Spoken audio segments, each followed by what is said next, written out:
Are we off the rails right now? No. Okay. We're so on the rails.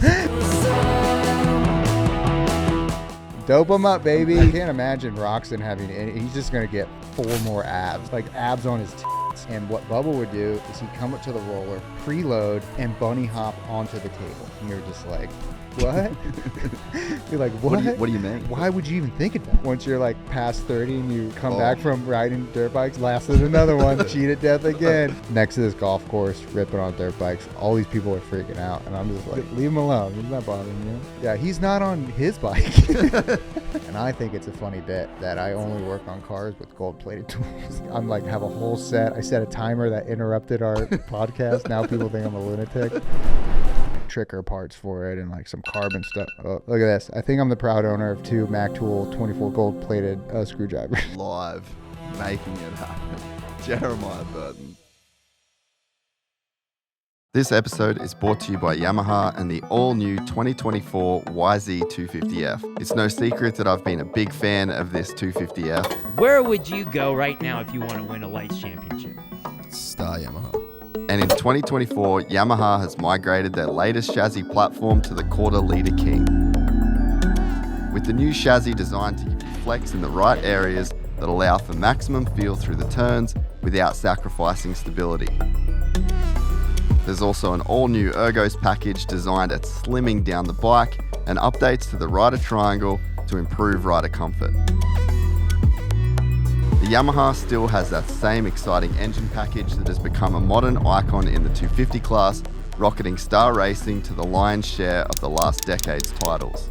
Combine this with Yamaha's Bluetooth connectivity for easy mapping and engine monitoring, and you have one of the best production 250s on the market today. To learn more, head to YamahaMotorsports.com or click the link in the description below. I met a gypsy. Jerimiah Burton is in the studio from Donut Media. That's kind of the vibe of the podcast, though. It's just like Just chilling. just motos bringing bros together. Maybe that's like our new tagline that we just invented. Yeah, bringing Moto bros together. There you go. So we were just talking about hydration. Yeah. Just about okay, how old are you? Oh fuck, do I gotta say that? Do you- I'm fucking do you old, have to man. say that?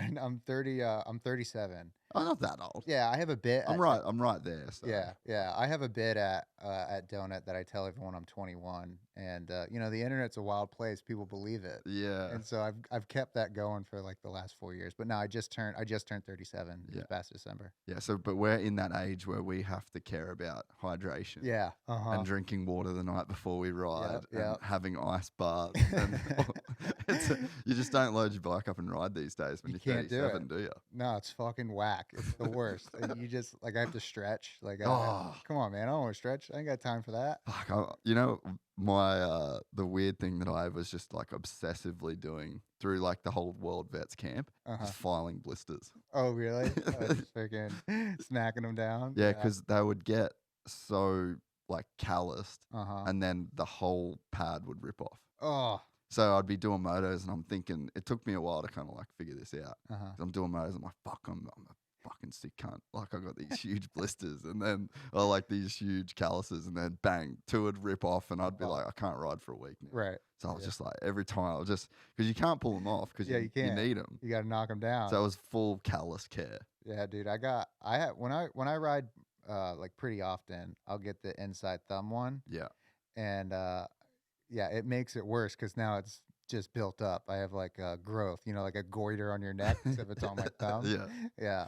I don't get the blister on the thumb at all. Oh, see, because I fucking did. I'm like, Matty, Yeah. he has to have grip donuts or Me he too. cannot ride. me too. I'm like, I put them on. I'm like, I don't even fucking touch them. I don't know what they're there. What are they there You for? need that little cushion, man, for the thumb. Yeah. Yeah. Yeah, that's good that someone else buys those things because when I put them on, I'm like, God damn it, man! Like, what the hell? Do Someone's you gonna have see this." grip I donuts? do. I do. Yeah. Oh, that's sick. I do. I Oh. actually do. I found a set on Amazon. I was like, okay, well, I should get those. Why not? You Yeah. know, if I'm gonna rock them, at least they should represent me. Like a top Yeah, two. yeah.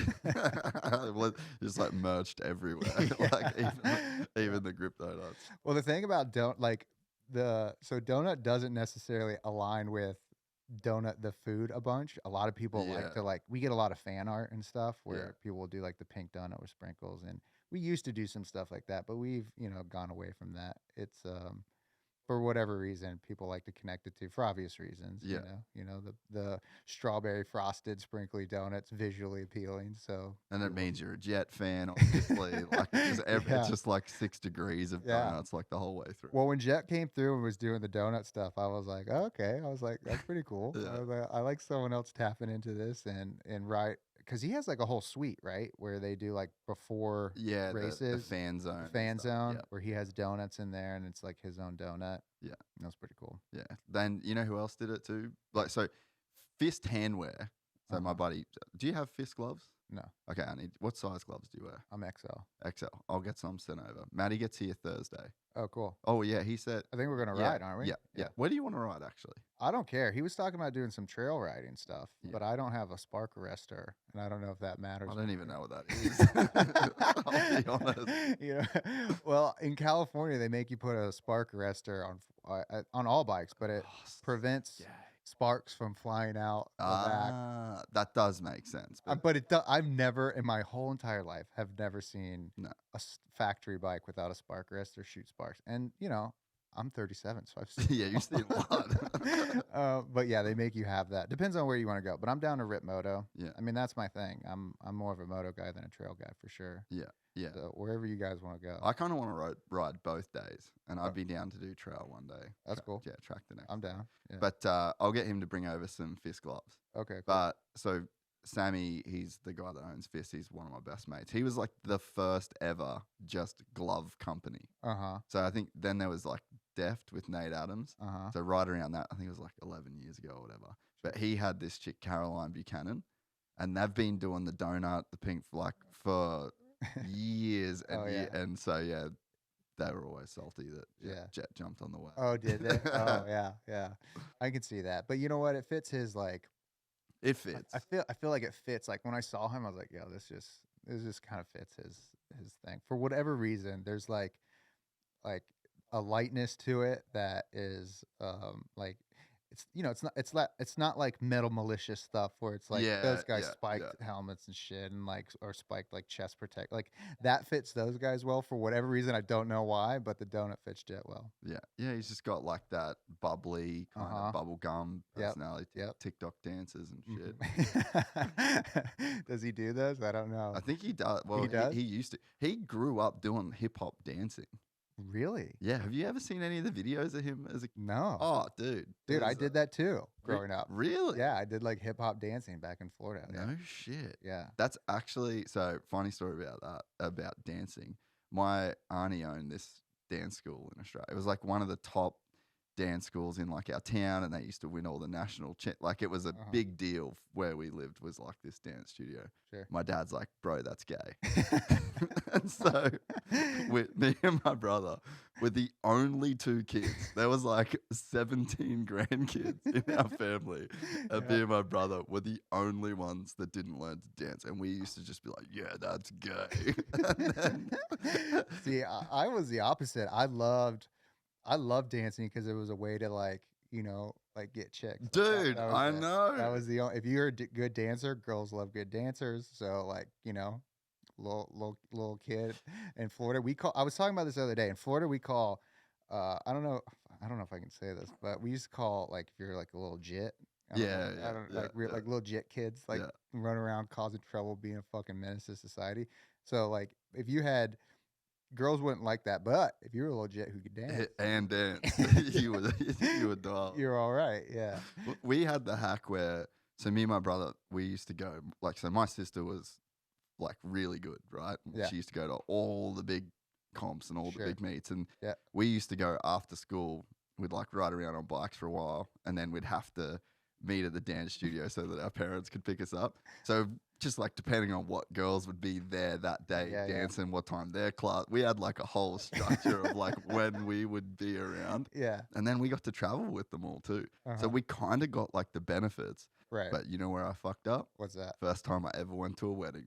Oh, really? Couldn't dance? Couldn't dance. And all my cousins, dude, were just ripping. And we both looked at my dad. We're like, this is not gay, dude. Like, this is a huge problem for us. Right, yeah. I can't fucking dance to this day. You can't? No, dude, go hit up some classes. It's never too late. Yeah. I always contribute like being a good dancer to being a good athlete. You know, For sure, dude. like because I was real big into soccer as a kid. Grew up playing soccer. Grew up playing basketball. Grew up riding motorcycles. Like those are the three things I did.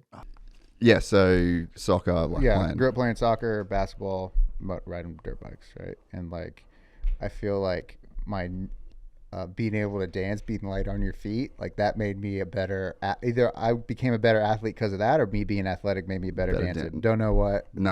What I think but you it are. Helps. You're bang on. Yeah. There's like some correlation there, just with like even timing. And so the trade, I had to play guitar because I didn't dance. So I started playing guitar when I was a kid. And I think that even nowadays, like I started playing again recently, and just the rhythm, and like my wife, she's never played a guitar in her life. And it's like, you can see that there's some kind of timing, there's some kind of like rhythm that you get. And we shot that, the thing that you were supposed to be in with Jet. And like, dude, he could return a fucking 130 mile an hour serve. And there's this one, I don't know. Really? Oh, that's dude, sick. I don't know if you watched the video at the end when it came out. But anyway, there's a dude, he won like Olympic doubles medals. He's the G, one of America's best ever tennis players. One of the challenges was you had to return a serve from him. And there's this slow-mo of Jet just like just full extension toes on the ground, like look like motherfucking Odell Beckham Jr. playing tennis. And even my wife was just like, man, he's a full-on stud athlete. Yeah. So, and the whole dancing thing, it actually does make sense. Yeah. I always I like stuff like that. I gotta watch that. I was so bummed I didn't. It would have been fun. It was really cool. So bummed. Yeah. Can we talk about it? Yeah. So, I don't even exactly know what the deal was, but Red Bull came to me to co-host something with you where the Jet brothers were going to be like competing against themselves. Skills challenge, right? And I couldn't get away from shooting some donut stuff. Yeah, because you had like a horse thing that you had to do. Yeah, we did this video where I found out. I always had this idea, like how much horsepower does a horse make? And I was like, all right, let's go dyno a horse and figure out how to do all that. That's right. It was a horse dyno. Yeah, it was a horse dyno. So like very Mythbusters-esque, but like that was the thing I was working on at the time at Donut. So, but I think like, I lost my train of thought. But I think whenever I tell people like what do you do for like cardio, what do you like, how do you stay in shape? I'm like, yo, I ride dirt bikes. And they're like, that's like, oh, you can stay in shape by riding a dirt bike? It's like, so Jet being good at that just shows you like, yo, this guy who's whipping this motocross bike around, all these guys are so athletic. Yeah, it's like one of the most like strenuous sports on your body. You're just like full blown athlete, for him to go over and be able to do other sports and be good at it just shows you like how hard it really is to ride a motocross bike like those guys can. Oh man, yeah, and I think you can kind of see it now too. Like, I mean, I talk about it all the time on here, but I think that motocross and supercross has entered like this athletic era. Yeah. I always use Ricky Carmichael. It's like, that dude's not an athlete. There's not a football team, a soccer team. Like, there's just nothing that's athletic in terms of sport that he would get picked for based on just like pure physicality. Sure. And the sport was just like that. And it makes sense if you think about from like a participation standpoint. It's like, it's a fringe sport. It's not in schools. People that do it gravitate towards this totally different vibe. Sure. They're not team sport guys. They're kind of on the fringe in terms of like their interests, and then the kind of women that they're going to be with, like they might be like, so there's this whole weird, I guess, like direction that a sport evolves, because that kind of like essentially is evolution, right? Sure, yeah. Like the NFL has evolved to be a fucking freak show. And the NBA. Look at the NBA, like look at LeBron. Like he's a great example of just a freak of nature, super athlete. Like if he were like 20, 30 years ago, maybe even further back, it depends on how far you want to go back in the history of the NBA, but those guys are like, they'd be centers. They'd be like power forwards. Like this guy's a point guard all around player, could do everything, 6'10", jump from, wherever. And he's 40. Yeah. Like you're not only a massive person who's strong and athletic and just agile, but he's also like got however many years since he was 18 when he joined the league, so it's like, I think that's motocross and supercross is going through that phase of, where you're getting, because I look at Jet's another guy where he's like built, like he's like pretty, pretty legit. Like you look at him and he has like mass on him. And same as Sexton. Sexton's Chase, like easily the best example of that. So they're two guys where you're like, oh, the sport's kind of evolving to now two of the best dudes in the world are also like kind of freaky athletic. Like I'm sure if Chase wanted to play football, like he could play. How tall is he? He'd be probably just under 6 foot. Okay. And Jet's a bit, so I'm 6 foot basically, bang on the nose. Yeah. And Jet's a little bit shorter than me, and I think Chase is as well. So they might be like 5'10", 5'11". Gotcha. Yeah. So, but it's like he's that size too, and he's got like that thickness and that strength. And then you add in that they're two dudes that fucking love the training and like the physicality side of it comes easier. Ken Roxon's the same, bro. Yeah, he's a freak specimen, dude. And have you ever seen his dad? No.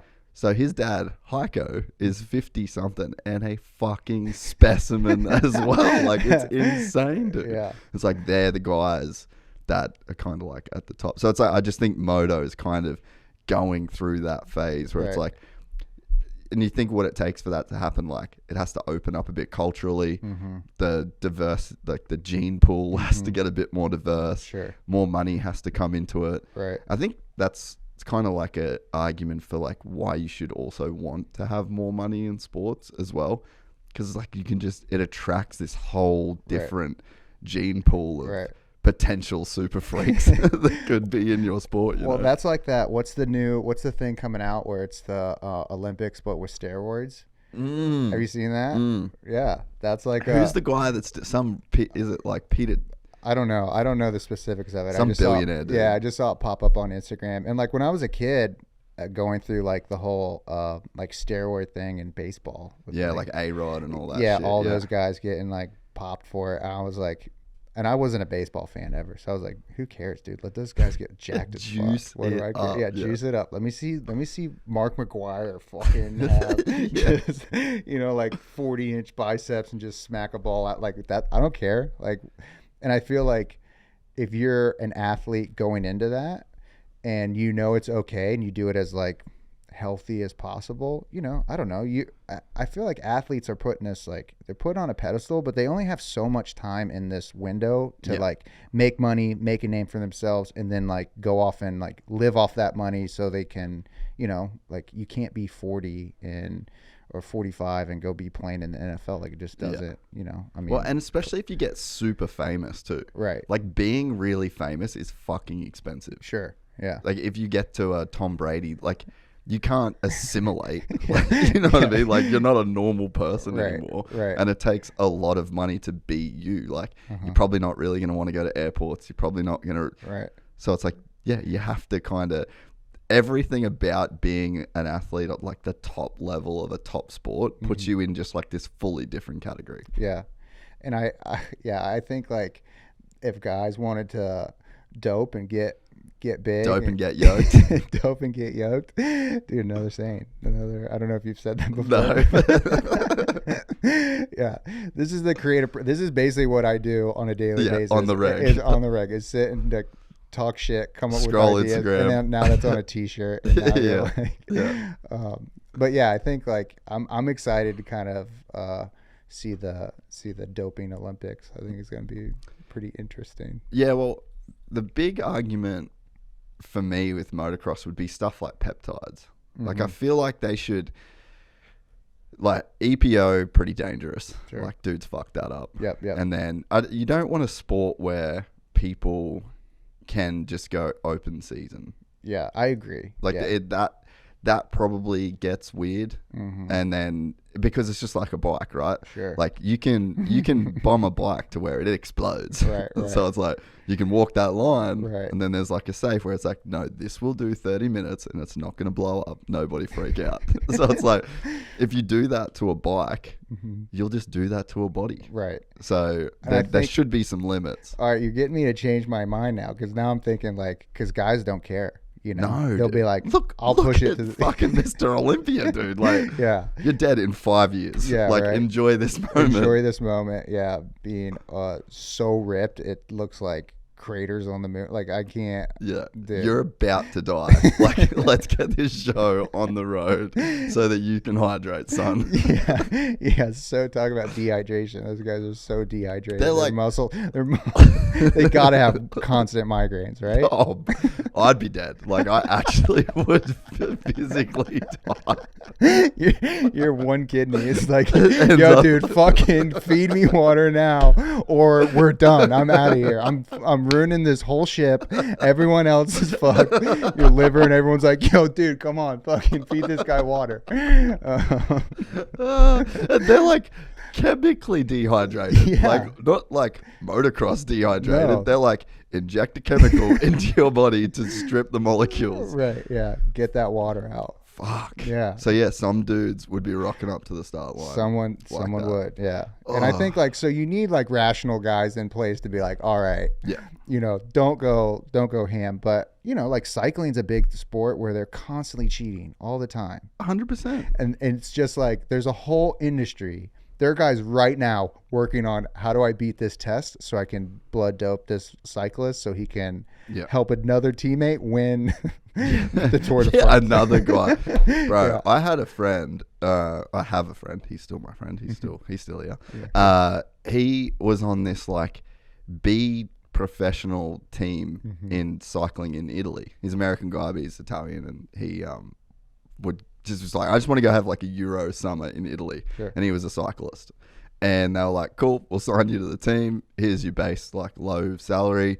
Here's your drugs you have to do. And like, it was just this whole thing. So like he signed, and they weren't even a big team. It was just like a normal, I think they did like some big races and Sure. shit, but it's less, and he wasn't even the guy that was going to win the races. Right. But yeah, that was the deal. Like, hey, we'll sign you. This is your program. Yeah. This is your drugs. This is your bike. Fucking let's go, son. Yeah. And that's just Crazy. Nothing, you know? Yeah. So I think like, and they know they're not supposed to do that, you know? So it's like fairly open. So I don't know. Yeah. I don't know. I've almost switched over. If they open the floodgates, you're going to get but some, you like, should be able to do things, right? So like, this is always my argument with the whole like doping thing, because like they're trying to make it fair, but like nothing's fair. True. Like people's genetics are so different, right? Yeah. So you had this, do you follow UFC much?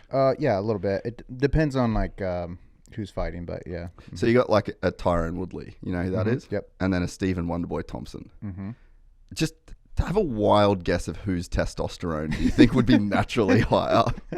Yeah, I don't know. Like probably that dude. Yeah, sure. That looks like a fucking gorilla. And that tall string bean guy, like probably not. So it's like, is that fair? Right. So I just don't think you can ever really have fair, even with doping, because you're going to have like a genetic freak that takes drugs that gets more genetically freaked. Even better. So I just think there should be like a range, right? So like, let's say, because apparently Woodley had like the highest testosterone of any natural dude ever tested at by the UFC. Really? Yeah, and he was notoriously clean forever because obviously kind of didn't need it. Sure. So, and you look at him now, still got all his hair, like crazy good hairline, like all the I didn't do steroids factors are in play. Huge balls. Yeah. Massive nuts. But so you got him, and I think, let's just say it was 800, right? Sure. So you just go like, okay, everyone's testosterone in this division have to be 800. So Kind of fair. Kind of fair. So if you're like at 600, you're, ooh, okay, give me some of that shit, daddy. But then I think, so like you could probably do that in moto, because the argument, like you're making these dudes ride 31 races a year. They're getting crazy injuries. Like McAdoo's riding with several injuries. Right. And it's like, if you could take BPC 157, which is like a peptide, it's not putting on any mass or anything like that, but you basically, like, let's say you crash, you hurt your wrist, you get like a ligament injury in your wrist, you just needle in the exact ligament that you've hurt, and then it'll just speed up the healing process by like double the time. Yeah. So maybe that's the move, that's you know? the trail of like the healing. Yeah.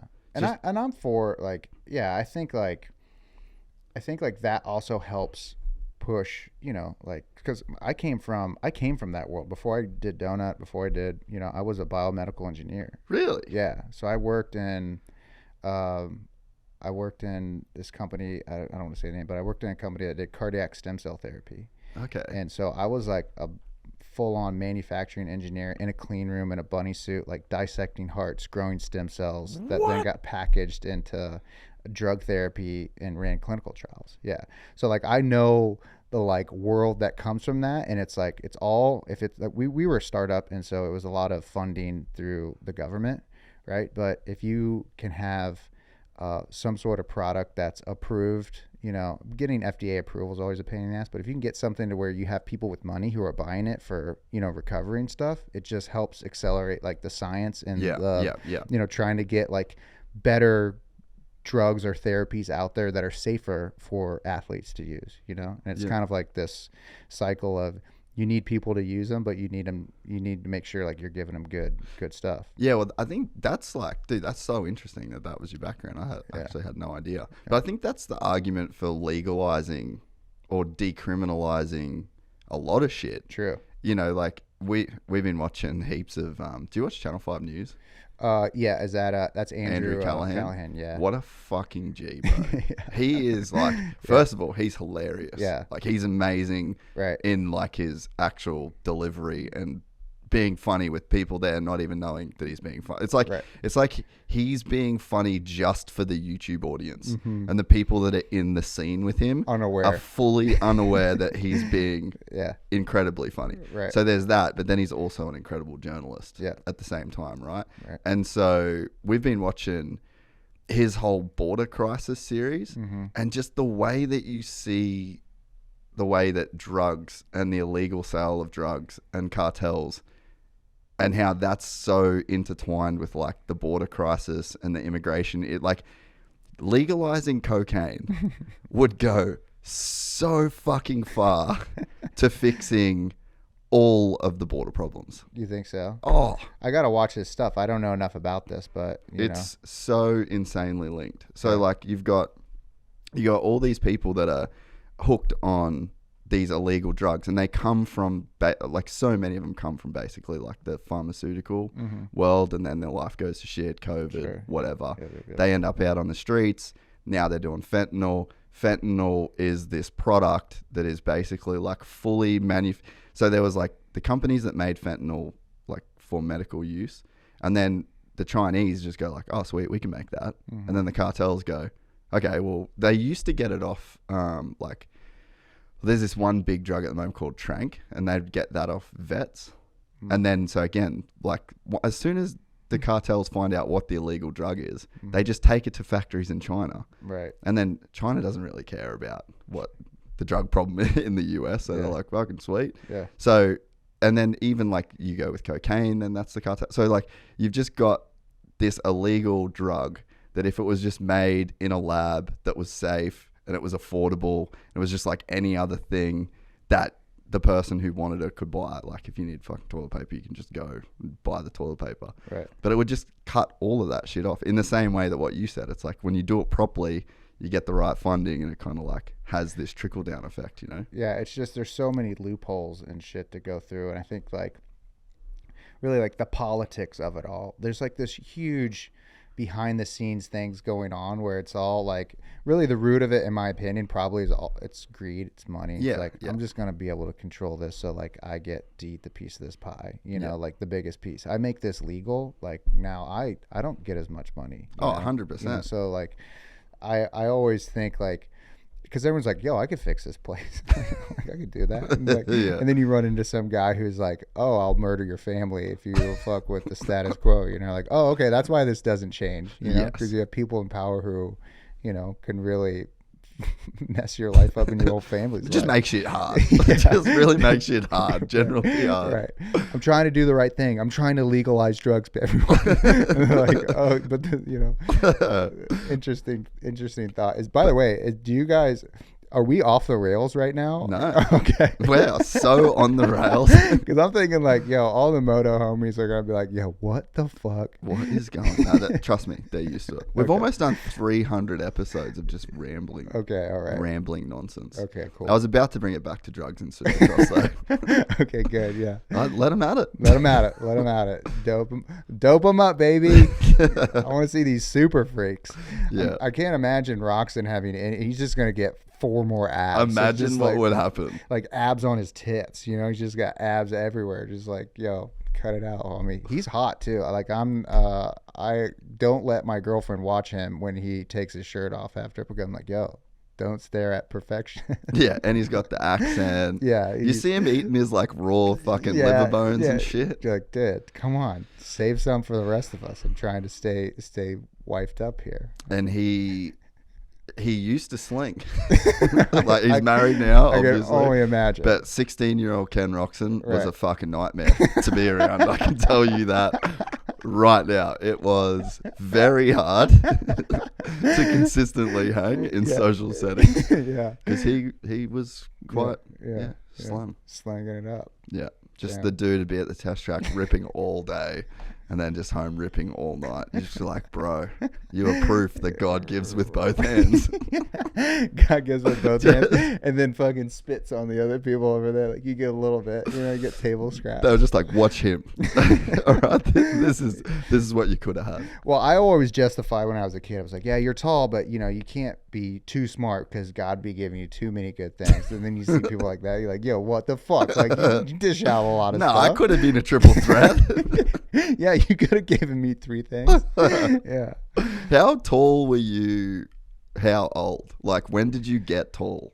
Because how tall are you? I'm 6'4". 6'4", yeah. Yeah, so I'm 6'4", the perfect size for a guy to ride motorcycles. Oh, for sure. No, I don't think so. I think you're 6 foot. I think that's probably a good height. I think 6'4" is a little too tall, a little too goofy looking on a bike. I can't look cool riding a motorcycle. Every motorcycle, you can hop on a bike and look like a G. Yeah, but you also look cooler. Wasn't always that way though. I had pretty shit style for a very long. Did you? Yeah, I still do. But yeah, I was probably 16 when I hit my growth spurt, or maybe 15. I think is when I got about 6 foot tall, and then inch or so every year up until I was 18, 19, something like that. It's weird because like you probably just wonder when it was going to stop. Yeah. Like that's probably a thought you have to deal with. Like I never really thought about that as a dude growing up. You know? I never thought about it either though. I just was like, I'm just going to, I don't know. When you're a young kid, you just went back. Because I was huge into basketball. Like that was my sport. Like I'd played soccer a bunch. Then I grew a bunch. You probably thought yourself into growing. Yeah. Well, it's crazy. Identify as tall. Identify as tall. Yeah, dude, that was my mantra. Oh yeah. My dad's short. He's 5'10", really? 5'8", 5'9", something like that. My mom's 5'9", and so like on my mom's side, everyone's tall. So I got that tall gene. So I lucked out, but I'm by far the tallest in my family. Yeah. Yeah. But I remember my dad bought me a TTR 125, and then in the next summer I grew like 7 inches, and he was like, well, you can't ride this. So you went from having a regular bike to a pit bike. Yeah. You basically got a new bike each year. Right, yeah, until I got then I got on a real bike, a YZ 125, which was like still to this day, I feel like that's like the bike you like learn the most on and like progress the most in terms of your like skill is your favorite bike. Yeah. And to me, that was a YZ 125. What year was it? Mine was a 2000. So I had one in 99, 2000, 2001. So it was still steel frame. Yeah. Good bike. Great bike. Yeah. They didn't have the, like current, they had the bumper suspension, the KYBs, but it wasn't the like SSS stuff that got in later gen. But still, dude, when you're like 16, no one in my family was a motorcycle not a car nothing. Like I was the one like weird black sheep who loved motorsports, loved going fast, loved doing all that stuff. So like to me, I didn't know, like, dude, I rode that bike till I blew it up, and then I had to learn how to fix it because but I had no clue on like how to tune suspension and how to set sag. I just rode the pants off of it, whatever happened. But what was your first like influence to make you want to ride? I had a friend who had a dirt bike. Yeah. My good buddy. Cool as fuck, I bet. Cool as fuck. Just the coolest dude. Was a homie, and I was just like, yo, dude. So I started looking at Gotta dirt let bikes. me ride your bike. Yeah, let me ride it. Then I got a bike. And his mum's freaking out. He had a single mom raising him, so he was a wild child, kind of did whatever he wanted. And I saw that, and I was like, yo, I lived next to a place where you could ride to the track from my house. So I just like went to school, got on my bike, rode to the track, so I didn't need a car. And so this is in Florida. This is in Florida, yeah. What city? Melbourne. So, yeah. A little bit south of Daytona Beach. Yep. East of Orlando. Yeah. So we had like a local kind of like Florida's woods track. So good for riding. It's the best, dude. It's the best. I love like, it's funny when I ride with guys out here when we go to like a sandy track and they're like, sandy. I don't like it. I don't like sand. Like, yes, you have no clue. Yeah, this isn't actually sand. This is loose dirt. This is loose dirt. Like, go ride sand, because I love riding sand. And I think that made you like just going back to being an athlete, like a better athlete. Like, you're a lot of sand track, a lot of like big single track, not a ton of jumps, where you just like, if you're doing laps, you're just getting like super conditioned, and you got no time to rest in the air. So I feel like the Florida tracks are like my favorite tracks, my favorite like style or like type of riding is that like, just like I love when it's like just rough and you're just flowing and timing your way around it. Love that. It's my favorite.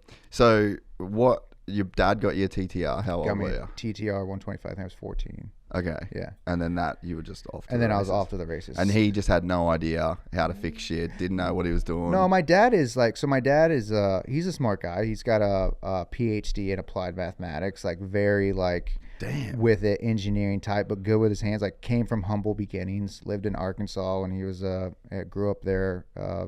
And my grandfather was he was a mechanic in the Air Force, and then when he retired was a gunsmith. So he has a bunch of like mechanical knowledge, could do anything, right? My dad, on the other hand, was very bright, very intelligent, could figure out problems. And I kind of am like a little bit of like both, kind of in the middle, where, like I can work on stuff, fix stuff. I don't enjoy it as much, but I really like the problem solving of things is what I like the most, which is probably why I like YouTube so much, because it's like people don't realize when you're making a video there's a ton of problems that pop up and you're trying to find creative ways around it. But yeah, so my dad, he bought me that bike, and it was really like the best thing for me, because it really like sparked a passion for like engineering and learning how things work, and like, like putting stuff together, taking it apart, putting it together, and like that was the first bike that like jumped off my like interest in motorsports, I guess you could say. Yeah. And were you watching Supercross and doing all that stuff back then? Yeah. So once you were in, you were just fully I was fully in it. Yeah. I used to ride at a place in Orlando called Bithlo. I don't know if it's called Orlando Speedway or something like that now. Yeah, I've been to Bithlo. Yeah. And like I would go, so when I first started getting into it, when I had that YZ125, I'd go out there, and Bubba would be out there. And that was like his quote unquote home track, and he'd be out there just ripping his KX 120, like just like I would just, and this is before they had, I don't even think Florida, like out here when I started riding, when I moved out to California, they have like it's pretty much like a free for all, right? Like there's no like groups. That's not like in Australia. It's not like that. You have groups at most places. Yeah, at most places you kind of go, like you'll go to Glen Helen on a Thursday, just like, good luck. Good luck. Like, but they'll let you do it, which is crazy. Like in Florida, no flaggers, nothing, right? Fuck. In Florida, they had groups, right? And I remember one time, like I went out in the not group I should have been, and Bubba was in that group, and it was like I was standing still, just sitting like, and I was on a back stretch of like Bithlo, where it was like this like long sweeping left-hander. Was it like a big left-hander that used to run down the back and down then the back, and then another left-hander towards the front? So it's been the same for a long. Probably they don't put much effort into the track design, but it's pretty dope. It's fun, it's really cool. It's a fun track, and that was like how I learned how to ride, on a track, was at Bithlo. But I remember Bubba like passing me back there on that and being like, "Fuck, man, like I can't. He's on a different level. Like he has a different level of fear and and skill and talent and all these other things." But from that point on, he was like my favorite rider. I still love that guy. the fact that you just got to witness Bubba, Yeah. that was probably like I picturing if I had James Stewart at my local track, what that would do for my perception of reality Right. of motorcycles. Because up until that point, like I'd seen fast guys, but you'd never seen like the fastest guy, Yeah. like to ever ride a 125cc dirt bike. And it was just like regular. It was regular. There was a jump there, and they called it like the Bubba Scrub. And I don't know if they still had it, but it was like a roller into a table, right? And what Bubba would do is he'd come up to the roller, preload the suspension, and bunny hop onto the table, right? And it was just like you watched it, and you're just like, what? You're like, what? What do you mean? Yeah, what do you mean? Like, why would you even think of that? Yeah. Like, do what the guy built that for, which was just like to roll over it and then jump the table. But he was like, nah, I'm going to preload this bike, bunny hop onto the table and get off and like save 3 seconds or 2 seconds, whatever it is, you know? It was just like, it was just like such a fun thing to watch. I look back at that time and it's like one of my most favorite memories was being able to ride on the same track. And that's why I was talking about this. We just did a video about, so Laguna Seca is getting sued right now by, do you know Laguna Seca? Yeah, the track. Up north. They're getting sued by some people who formed a coalition in this like neighboring area because of the noise that Laguna Seca puts out, right? And so I went up there and like knocked on doors, tried to talk to neighbors to figure out like, all right, like that's cool. Yeah, like I like very Channel 5, right? Yeah. Like get the scoop. And so like I talked to it's easy to kind of talk to the group that you're a part of because everyone shares a similar sentiment, which is like, you know, you moved into an area where there's a racetrack, don't bitch about the sound, right? Yeah. But I was like, amen, brother. yeah, right. But I'm very curious about like what it's like to be a homeowner. So I talked to a bunch of people, and for the majority, all of them are like, we moved in next to a racetrack. Like, it's okay. Like, we knew what we got when we got here. We've been here 50 years, been here 40 years, 20 years, however many people I talked to. No one was like pissed off about the sound because they knew what they got into. But like as a guy who is like a racetrack hero, I was like, the fucking neighbors are like, oh, we don't like the noise. But that's not always it, right? So you have to like be able to like talk to actual people and figure out like what the fuck is actually going on. So it's like this, at the end of the day, it's a very like small minority of people who are bitching which it about always it. is. Always the vocal minority. Right. And when we were talking about this, like the love of this track is like so iconic, right? And that's why I love motorsports so much. It's like you get to ride the same tracks that your like idols rode. Like you can't 100%. You can't go to Rams Stadium and catch a fucking football. You can't go to like I guess the two sports are like motorsports and golf. You can go play. That's true, actually. Yeah, right. Or surfing. You can surf pipeline. So you can surf pipeline. Right. Yeah. So there are very few sports where you can be on the same like hallowed ground as your, like the corkscrew is this amazing turn that so much shit has happened. There's been so much like Stoner and Rossi, right, Stoner and just Rossi. amazing battle. Right. And then there's been IndyCar at Laguna. There's been NASCAR. There's been kart. There's been, MotoGP. There's been so much like history in that. It's just like a beautiful thing. And that, like, I don't get to ride a supercross track, but I get to go ride Glen Helen. Yes. I get to go down the same hill that Ricky Carmichael has gone down. I get to go like same hill as James Stewart. Now, I mean, obviously they like build up the jumps bigger and stuff, but it's the same.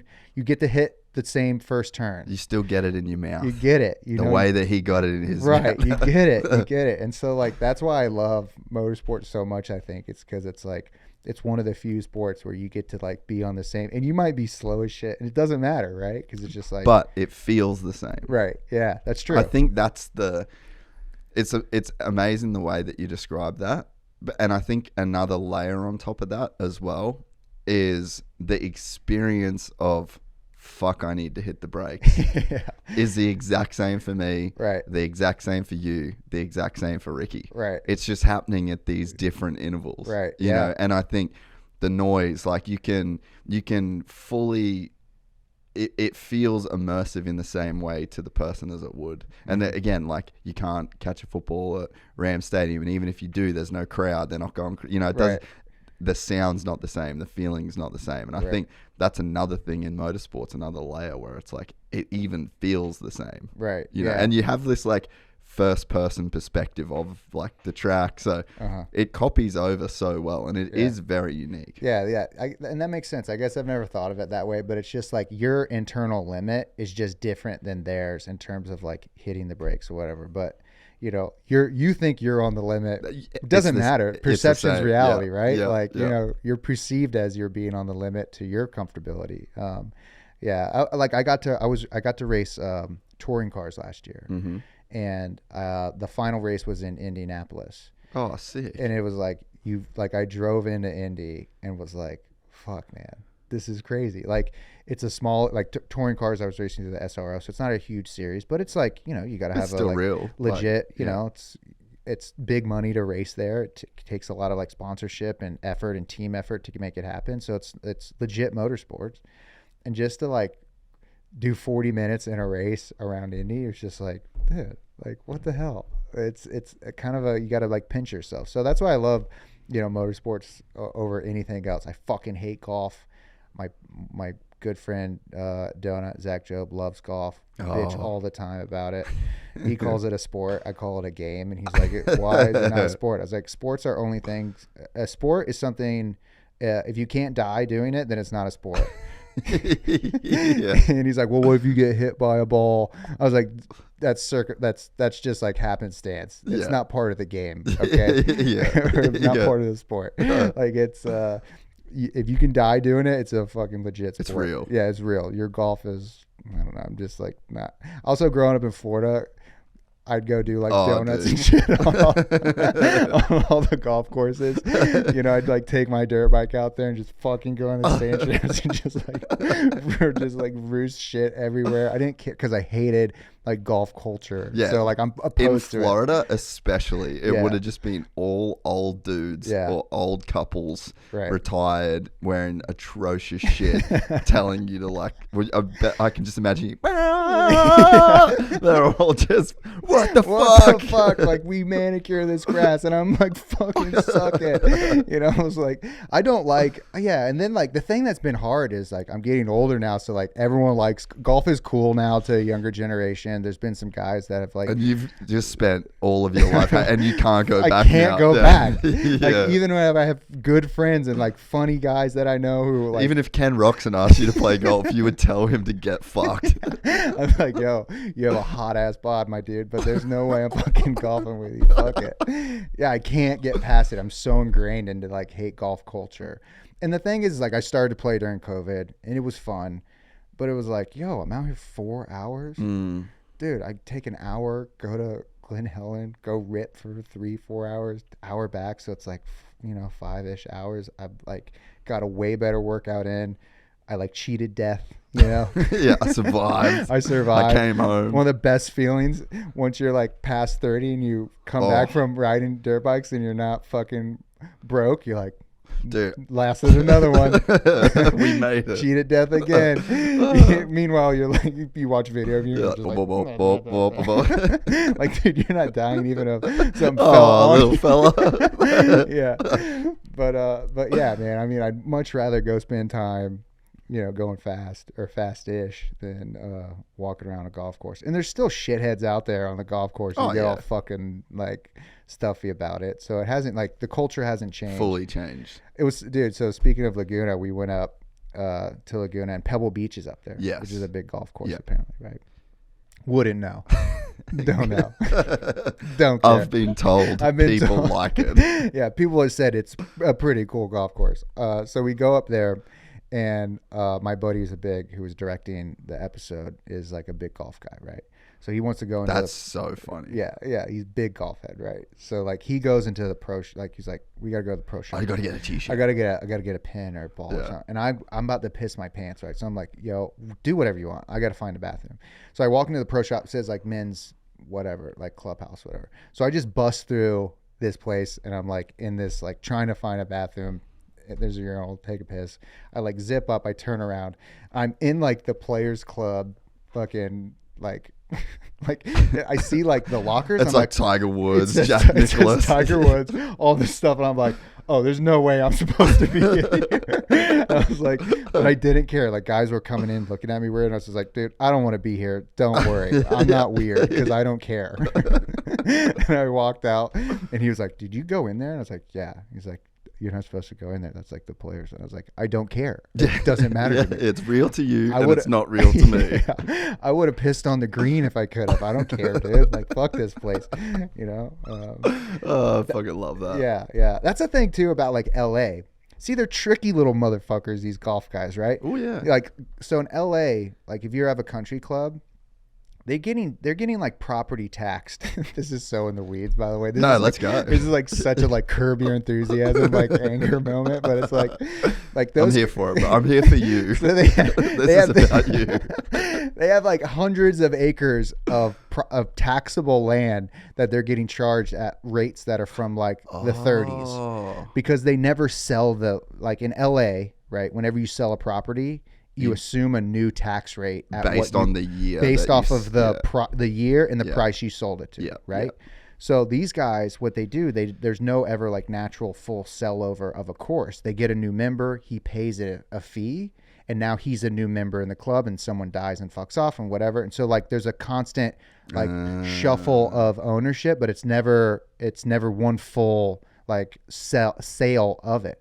So there's all these high-end golf courses that are fucking just paying pennies for like high-end property. I always Meanwhile, wondered how the fuck that works.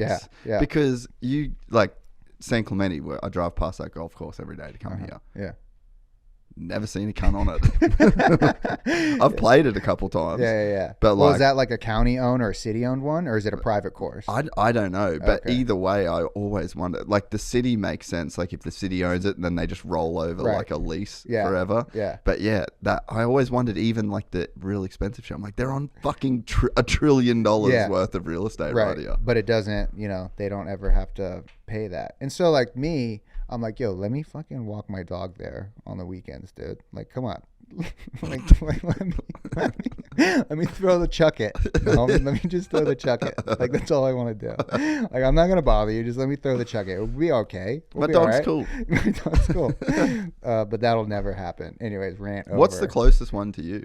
Golf course? Like the closest like country club area? I used to live, it was off Beverly, what is it? I think it's Wilshire Country Club or something like that. Yeah.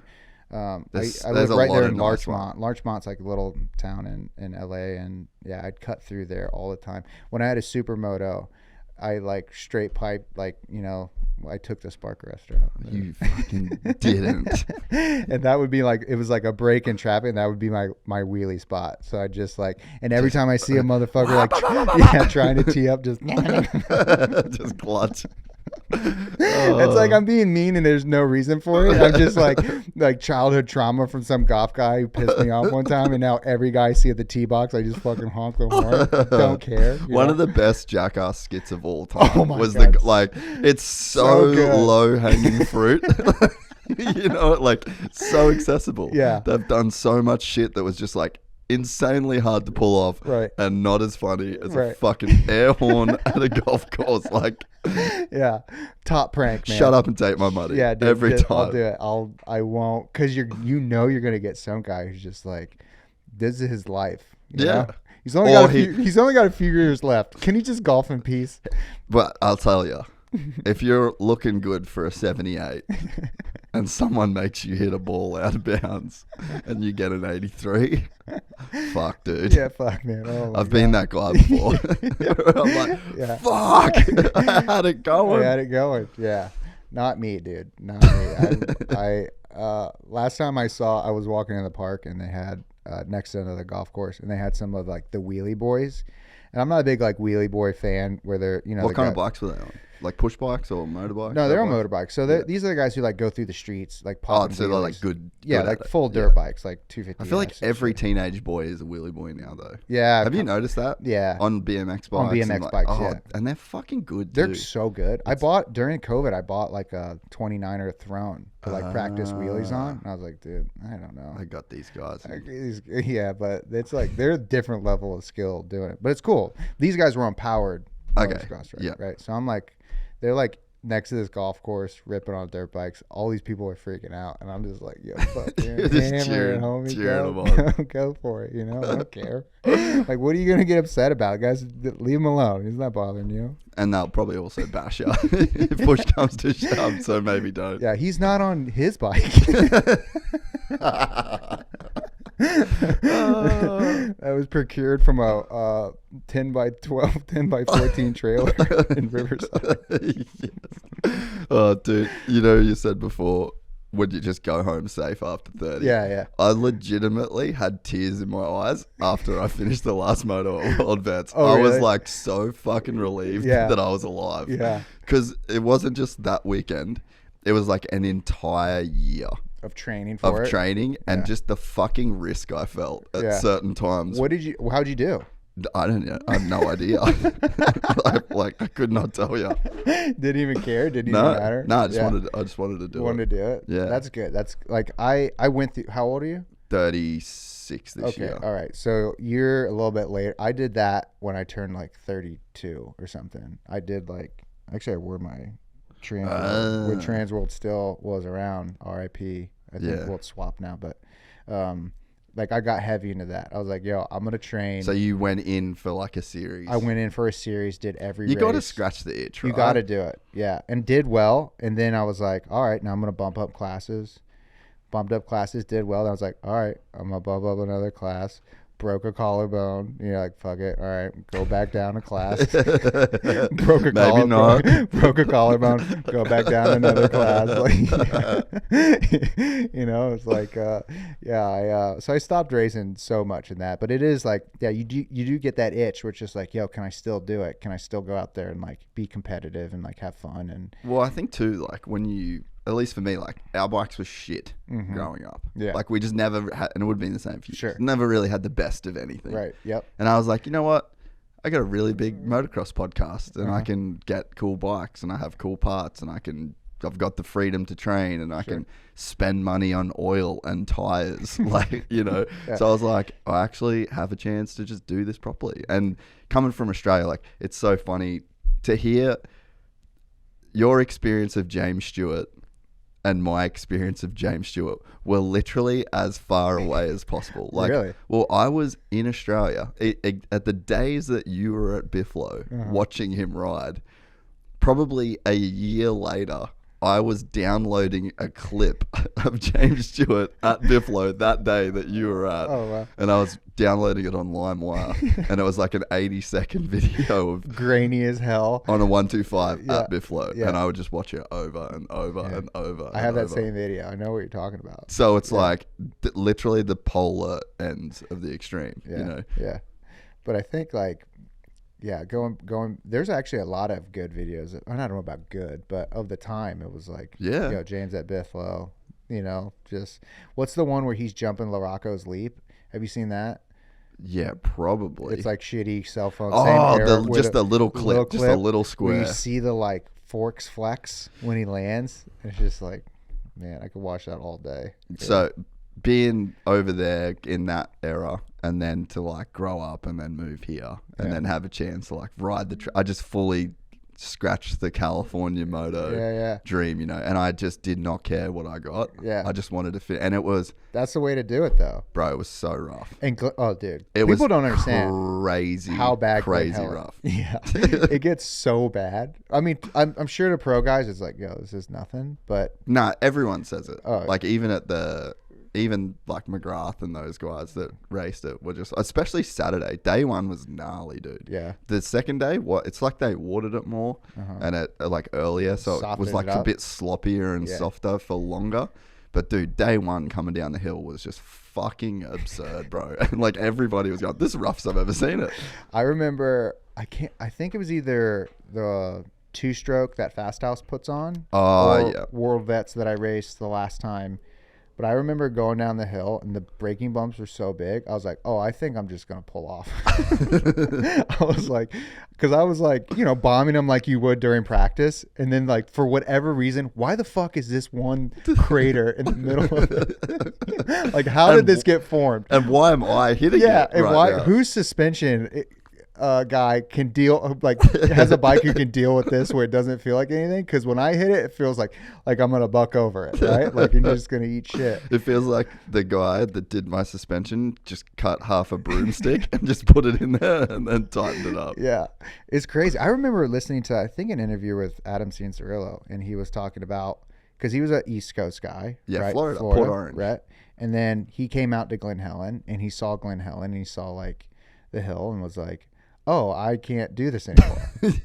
You know, I don't know how to do that. like I can't do that. Like that's nuts, and that's literally like when I first came out in my like 20s, when I came out there to ride, and I had the exact same. It was like I was like, I knew exactly what he was talking. Again, like you're saying, different levels, right? But I knew exactly what he was talking about. I looked at that hill and I was like, "There's no fucking way I'm doing that. I'm not going up there." And then you go up it once, you're like, all right. And then you go down it a couple times, and then you're like, you think you got it, and then the track gets chewed up, and you're like, oh. Or some dude just jumps. Like you do the roll down the hill thing, and then you hit all the bumps, and then you get like Trevor Stewart or someone just being like, You're just like, whoa, bro. Like nothing you're doing is okay right now.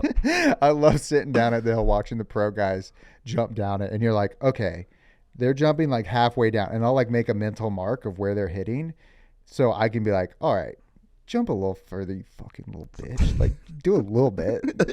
Like, if he can do it, you can do a little bit. You don't need to just roll it, you little bitch. You know? I'm having this like conversation in my head, and then I like jump it once and get a little square. I'm like, dude, you're a bitch. Don't worry. It's okay. It's cool to be a little bitch. Stay in your lane. No, you're not impressing anyone. You know, like I've seen videos of myself riding. You're not posting them. You know, no need. My version is like, you've got Final Cut of all these edits. Like, this is your channel. Like, you can make yourself look fast. Yeah. And it was so when I got my first GoPro, it was like any time. Do you remember like the first time you saw yourself ride? I never really did, because we had like, we never had a video camera as a kid. Okay. Ever. Yeah. I don't really remember seeing myself ride much. I remember being very slow. Like really slow. I remember having my mom's camcorder. I like took out to the track, and I had like one of the girls I was kicking it with in high school videotape me, thinking I was. You had like so an cool. ego death that day, right, dude? And she showed it to me, and I was like, "Yo, is that how slow I'm going?" I was like, "There's something wrong with this camera." It's so bad, you know. Like, so when I got my first GoPro and was like strapping it on, I was like, watched it back. I was like, "Holy shit, dude! You can fucking walk faster," you know. But that, for whatever reason, that motivates you to get better, you know, because you want to look cooler. And so, for any reason other than just being like, safer, or like none of the other reasons. No, I just wanted to look way better. Look way better, right? And I still searching for that. Yeah, but there is like Glen Helen is iconic in that sense. Like when you said Laguna Seca Corkscrew, like that Glen Helen Talladega. Yeah, it's that same kind of thing. Like even friend of mine, he's a big jiu-jitsu dude, and he's 6'4", 230 pounds, jacked as fuck, and professional grappler. And he grew up riding moto. He did the podcast, and I was like, if you come do the podcast, I'll take you riding to Glen Helen. And he grew up in Philly. Oh, okay, and cool. You know, had that same thing of like, he rode the vet track for a bit, and he's only just sort of getting back into it after years off. It was cool. He actually sold his 450 to start training jiu-jitsu full time. So that was like his 1 year runway of like living in New Jersey, use the money. So anyway, he gets to Glen Helen, he rides the vet track, and I'm like, dude, you got it. Like, let's go. Yeah. Let's hit the big pumping track. him up. Yeah. And he's like, I don't know, like I got to compete. I'm like, you just do a lap. Like, it's iconic just to say you did it. And I was like, I was on the Stark, so I was like following him like around the Glen, like the first turn and shit. Yeah. And he just gets off and he's like, it's fucking iconic. And it's so true. Yeah, yeah. That turn is so... How many photos I've watched or looked at when I was a kid in magazines, you know, like Trans World and Motocross Action, like I didn't, you know, coming from Florida, we didn't have those like national tracks, you know, like I don't think there was a national track in Nah, you know Florida. Why? Too hot. Oh, really? Yeah, so they pretty much, I only recently learned this, but they pretty much don't go past the Mississippi, like that line. Line of the Mississippi? Yeah. East of the Mississippi? Yeah, so they basically just don't, because it's just too hot. Because they have to run it in summer. So they train out there and they're like... Yeah. Okay. Yeah. But, you know, I was thinking about that. Now that Feld and MX Sports, like the super motocross, is a thing, dude, I'm all for 3 rounds of supercross, 1 round of outdoors. That'd be sick. 2 rounds of soupy, 2 rounds of outdoors. I would love that. Fuck, how much better would that be? Yeah, it'd be great. Because I, to be honest, I'm obviously like supercross is, I think it's also like more accessible in terms of like you can get it's a way better experience. Right, better experience. You can get other people you can take your wife there. You go to stadium, and I'm like, I watch it on TV. Like, so I'm 40 minutes from Anaheim, right? So I'll watch like up until like LCQs and then get in the car. Like really? When I met you. Is that what you did the other day? Dude, no shit. I watch it on TV and then I go for the main. That's amazing. Because I like seeing the LCQs and I like seeing the main events, and I get like the same experience. I bring my girl. We're there for an hour and a half. It's totally fine. That's dope. Yeah. I mean, I miss going out in like the pit wall or like going in the pits and saying, what's up to all the homies and stuff. But, I could do that at another race when, I have like a boys trip or something. But I it's like more accessible. Like being in a stadium's cool. It has that like, there's something about being in a stadium, that is like primal. It's like, like the Roman Empire everyone talks about. But it's dude, like, for there's, sure. There's something about like the stadium experience. And motocross, you lose that because it's fucking 3-mile track or whatever it is. And like, but doing a season with, I mean, they used to have something like that back in the day. Way back. What was it called? It was called like, oh fuck. It was I'm like, not sure. There was a guy. They did like motocross. It was like all different disciplines, and they all rode like flat track. Oh fuck, I'm gonna forget it, but it was essentially that. It was like they did like motocross, and then they did flat track, and then they did road racing, and it was all guys doing like different events. Yeah. In the same like I guess event at different like weekends or whatever, and it was like one kind of like series. But I love all that. Like, I mean, obviously motocross and supercross are pretty similar in nature. Like it's not flat track, it's not sport bike stuff, but yeah, it would mix it up. It would be cool. I don't know how the riders would feel about it. I don't think they'd love it, but also like it's not up to them. Yeah, I'm for the riders, but also like, sure. But if it's the same for everyone, it's not like you're making one dude do it and one dude not. Yeah. But I think what it would do is it would open up to go to more places. Like you could have a round. Like imagine if you had a round in Texas and then Arlington. So it's like you could just go to these places. Like Florida could get a couple nationals. Like Florida, Texas.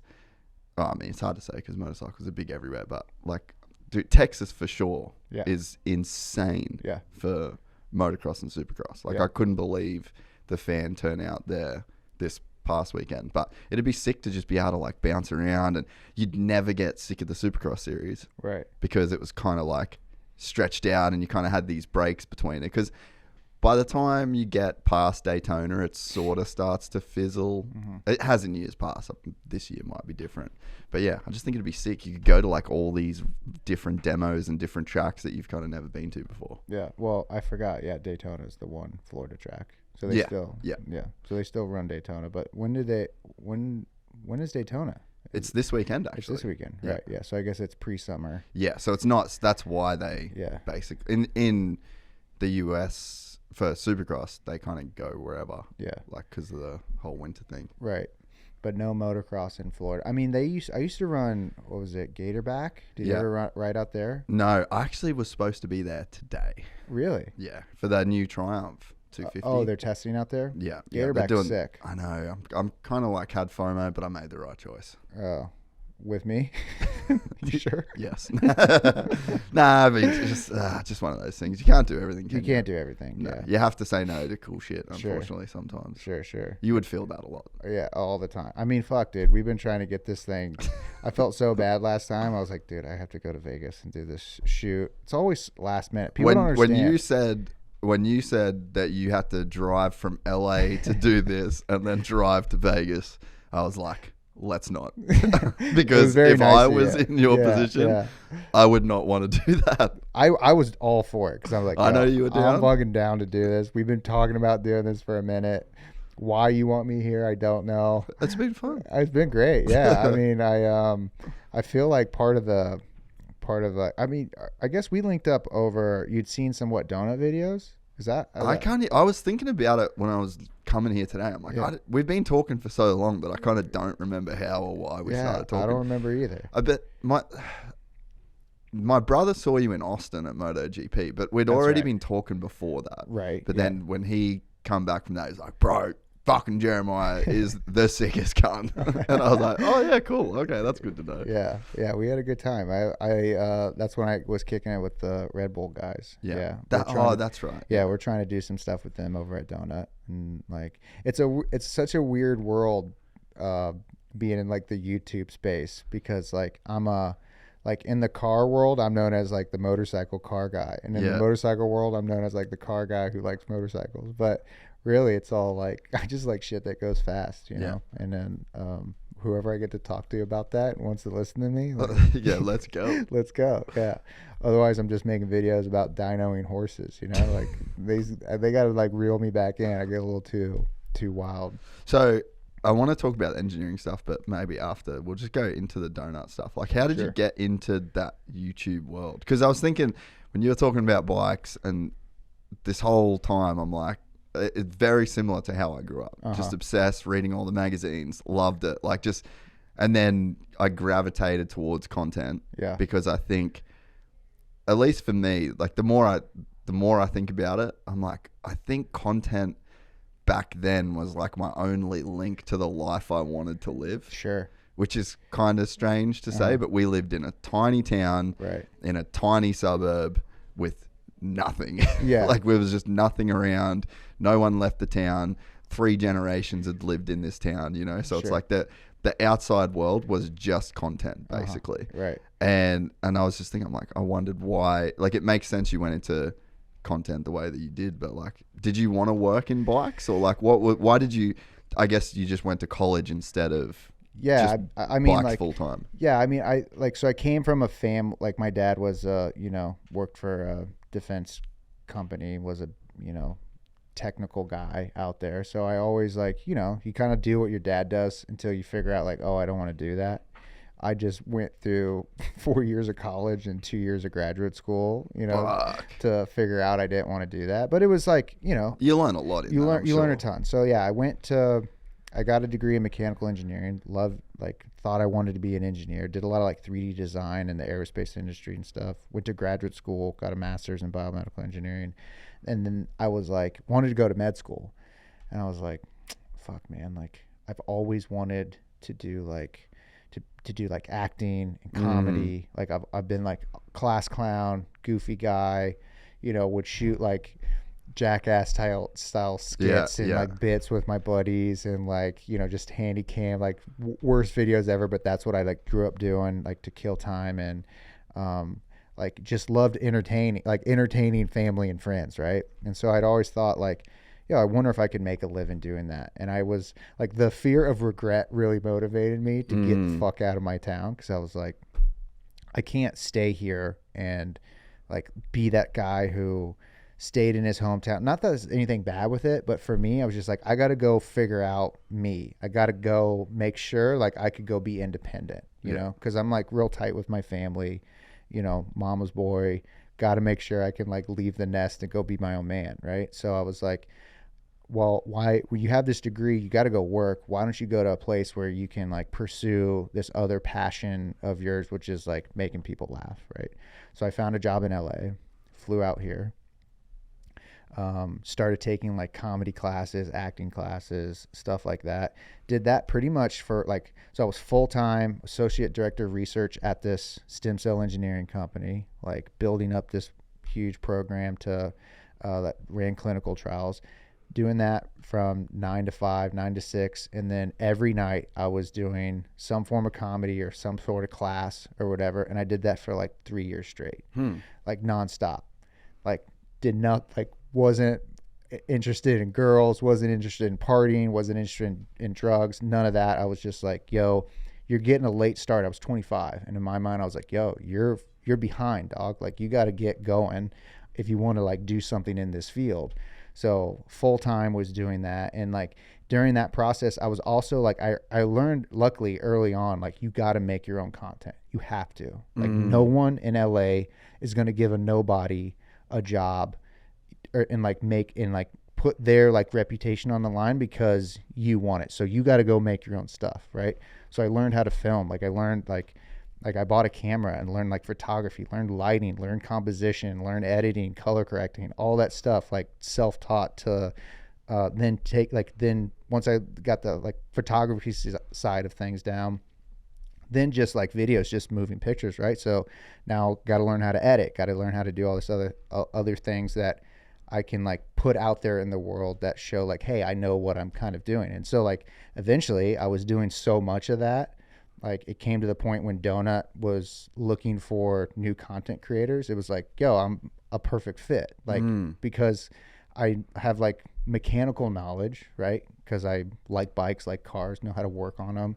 But I know like an engineer. So I know like the technical side of things. So I can speak to that. I also know how to be on camera and not be weird. I know how to write. I know how to write scripts. I know how to be funny. Yeah. Like all of this kind of like things that didn't make any sense on like why I would be doing them somehow like all came together into this like perfect world of like, oh, this would be a great fit for me. So like, and I directed a bunch of stuff for other companies and shot commercials and, you know, been in commercials and, so I had a lot of like I guess entertainment experience. Yeah. Specific knowledge, right? Yeah. That is fairly useless unless somehow you combine them in this like weird niche where. But that's where like the greatest shit happens. Yeah. You know, like it's very hard to be like, just if this is the thing that even if you're like, if you just have one thing, you have to be basically the best of the world at it. Right. And if you aren't going to be that, like normally the best in the world at that thing is like pretty fucking locked up, you know, like it's very hard to get into it. Right. So to do that, you need, if you have another thing that you're like really good at and then this thing that you're really good at, but never going to be the best at, like that's when you can kind of. Yeah. The Venn diagram of like, hey, I'm pretty good at all this stuff makes you the best out of this whole big pie. Right. And I think like, I wouldn't consider me the best at what I'm doing, but you don't have to be. But I don't have to be, right? I know like, hey, I'm a pretty good engineer. And if I'm the best thing about going to like college for me was like, especially engineering school, was learned how to learn in a way. Learn how to learn and you learn how to solve problems. That's it. That's all. I tell people that all the time. They always ask me like, hey, how do I get into YouTube? How do I do what you do? It's so true. I was just like, I just know how to fix things. Like, that's it. Like I get weird problems that are not like math based or engineering based. They're just like, hey, we have this car. We got to get this car to this shoot at this time while we're filming this other thing. Like, is there a way we can like coordinate with some guy to get the car? Like shit like that, you know, where it's like, it doesn't seem like it's all that difficult, but it's just another problem to get a video made, you know? And that's like, it's just a constant, like thing that I kind of enjoy, you know. I enjoy like the process of producing videos, you know, and I enjoy like, there's also like the creative problems, right? Like, so we come up with an idea, we'll use like dynoing a horse, right? Like that was just like an idea that I came up with. I was like, I wonder how much horsepower a horse makes. You're like, all right, like blue sky, right? Like, okay, how do we make this happen? Like, what's the process to go and make this happen? It's like, okay, well, first we got to go find a horse. All right. So it's like, what type of horse do we want? It's fucking 400 types of horses. Like, you know, like where the fuck do we get a horse? Like, who's going to let us strap a horse to a dyno? Right. So that's like a set of problems. Do they make horse dynos? Right. Do they make horse dynos? No. Okay. How do I make a horse dyno? Right. It's like, okay. So you go like meet with other people who are really good engineers, right? Because I'm not a great engineer. I can talk. But at least you can talk to the really good engineers. And that's the thing. If I can do anything, it's I bridge the gap between technical and non-technical. Yeah. Like there's technical guys, and I know. And the good thing about it is I got a fucking great bullshit meter. And technical guys will sometimes like to blow smoke up your ass, and I can sniff it from a mile away. And I can do that both on the creative side too. So it's being able to link those two guys together. It's like, okay, go the technical guys, let them do the stuff that's the engineering that's hard. I'll go figure out the creative, we'll combine it. And that's kind of like, you know, but that's just a series of problems to make a video that was just some silly idea that I had when I was probably in the shower, just thinking like, you know, I have notes and fucking hundreds of notes of just stupid ideas that I'm like, hey, this will take X number of dollars and X number of days to make, and just figuring that out is like what's super fun to me. Like that's the best part of what I get to do. Like I'm in this car world, I guess you can say, but it's really like I'm just a guy who likes cars who really likes to make videos. Yeah. Yeah. Dude, it's cool. It's cool the way that you describe it too. Like I share the same kind of feeling on it. Like I describe it as almost like it's just a project. Yeah. Like every day you're just working on this giant project, and the end result is, for my case, it's just like these podcasts that go on YouTube, and then they go on other like social media platforms, and then there's sponsors, and then there's there's just all of these moving parts, and right. It's just like this one big rolling evolving thing, and it's almost like when you get like two sticks and you kind of like just or like the tire is like right. rolling, and you just like kind of like steer it. It's all this thing. It's like gathering all this like random shit. And you're doing it pretty much by yourself, right? I mean, you have a small team. Really small. Yeah. So like Donut's a big. How many people are at Donut roughly? So Donut recently within the last couple of years, got bought out by a venture capitalist, right? So that's insane. Yeah. So before it was maybe 20 of us. Fuck, I could not imagine this with 20 people. Yeah, it's nuts. That would be hard for me. Now it's probably 40 people plus however many on the side of the venture capitalists, because they own a bunch of different, properties or whatever the fuck they want to call it, in business guy world, verticals. We have our automotive verticals, we have our lifestyle verticals, in suit talk that I have no idea, but they have all their verticals, right? Like, and so whatever, the chief legal guy and the CTO and the CFO and the CEO and all those that oversee that, I don't know how many people that is, but it's a lot. It's hundreds, but the weird thing about Donut is we try to be in our own island, own little worlds. Yeah. Try to. It's tough because those guys really want they want you to make that money, though. So they want you to spend not as much. They want to spend as least as much possible to make as much as they possibly can. Yeah. Which is, like being bought out has had its positives and its negatives, I think. So how long have you been there? I've been at Donut coming on up 5 years now. Okay, so you saw it for a good few years before, and then a couple years after. Yeah, we had just hit 1 million subs when I started Donut, and now we're I think almost 9. No, wait, but they hit 1 million subs because you're a Donut. Well, I don't know about that. It was weird. I joined before people even knew me as like one of the like boys on the channel. I wrote for another one of the guys, so I was a writer for about a year. They hired me as a like a host, but whatever the show that they had in mind didn't like go through, and they were like, well, we have this guy, he knows how to do a lot of things so let's just use him, and so I was off camera for about a year, and then so I think it's coming up on 5 years. Yeah I would struggle to work with that many people. I struggle with the team I've got. Really? Yeah. I mean, I think I like it'd be cool. Like it's apples and oranges. Like it's a totally different thing, but I love working with. They're all my friends. Yeah, and they've become my friends. They weren't my friends when I started, but now they are. It's like one big family. I love them. I go in. I guess I'm only thinking of it for how much that would cost to run. Sure, it costs a lot. Yeah, Dude, I mean it's the monthly spend. That's what I think. Yeah, it's a ton. It's a ton to operate it. But. Like I go in and like really Donut, and I always tell people this whenever people ask about like they assume like because I'm one of the faces or James or Joby or Nolan, like one of those guys, they like we own the channel. Like we don't own it, but we're like obviously like the representative of it. Yeah. They think it's just like 4 guys, 5 guys in a shop, like making a video. Like you have no idea like how much effort goes into this. The like backbone of our company are like our editors, right? Like those guys make or break a video. Like they're the offensive line of of the video world. Like they unsung heroes. We didn't have them, we'd be fucking clobbered. Like we wouldn't be able to make the stuff that we make, And so like I always tell people, when they ask me like what's your or like what's the process, like how difficult is it? It's difficult, you know. It really is not as easy. And yeah, I like struggle with my own family, like trying to tell them this, you know. Like I went from being a biomedical engineer to a YouTuber, you know. Yeah, Do you and think you're my like, mom, this is way harder. do you think my mom was like pumped about that? No, dude, she fucking was like, you're wasting your life. Yeah. You're wasting your life. And I was like, Mom, you have no clue. Trust me. Yeah. Just trust me.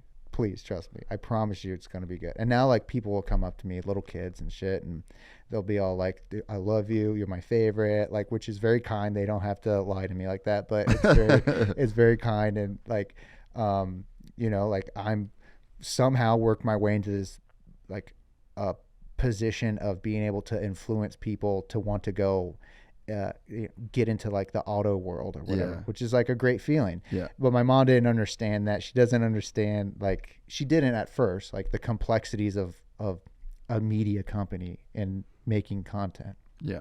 And it's like, I was thinking about this on the way over here, like Trans World, they used to do this like tech tips thing in the magazine. Yeah. Like that is what Donut does, but on a huge scale. Right. Yeah. I mean but that was my like I guess inspiration for learning how to like work on bikes and be a better mechanic. Dude, 100%. And I still have them to this day. I would rip out every edition. They'd have a tech tip. I rip it out. I'd put it in like a protective sleeve, and I have it in a binder. Oh, that's unreal. And I still have it to this day. And I always like look at that. And I'm just like, yo, that's like someone who wrote these articles was the version of like me on for a magazine, right? And so like there's a huge sense of pride and also like responsibility for the videos we make. For sure. I'm very like, oh man, I like take it seriously. If we fuck something up in a video, I'm a pretty like I'm very bubbly, nice kind of guy. People don't want to be around me because I'm fucking pissed, because that lives forever. YouTube doesn't, like, essentially will live on forever, right? Oh, dude. And so like it's really important to me that like we do our due diligence, and like I don't write as much anymore, like because I'm pulled doing a bunch of other things. Yeah. But when I was writing and doing like a lot of technical writing, I spent weeks on scripts making sure, you know, like technically they were right, because I didn't want to like produce misinformation out there. It was really important to me. Same thing as like those editors in chief of Transworld. They made sure like shit was accurate. Like there's some integrity you have to have. There's discipline involved with it. And so I try to carry that over in YouTube as well. And I don't think people understand that, because it's so like, you know, we live on such like a short fuse. It's so deep in the like it's so meta. Like that's such a meta level of like what a person would see. Right. Yeah. It's not surface. Right. Yeah. So, I don't know where I was going with that, but I mean, it's right. Like that's the biggest thing that I think about that the most, because like I'm just essentially being a fucking idiot like every episode. And it's like, you know, I've got this thing, and it's like this, I go 3 hours, we're just going to sit down, I never really have questions prepared, like we're just doing, that's what this is, right, you know, right. But there is like a level of seriousness, like as it got bigger and bigger and bigger and bigger, then I'll just say some dumb shit and then have a person message me that's like a fucking high up person in the industry, be like, why did you say that? Like, you know, that's not what's gonna, and it's just like me speculating, like, wouldn't this be cool if this happened, because it's like a rumor that's got,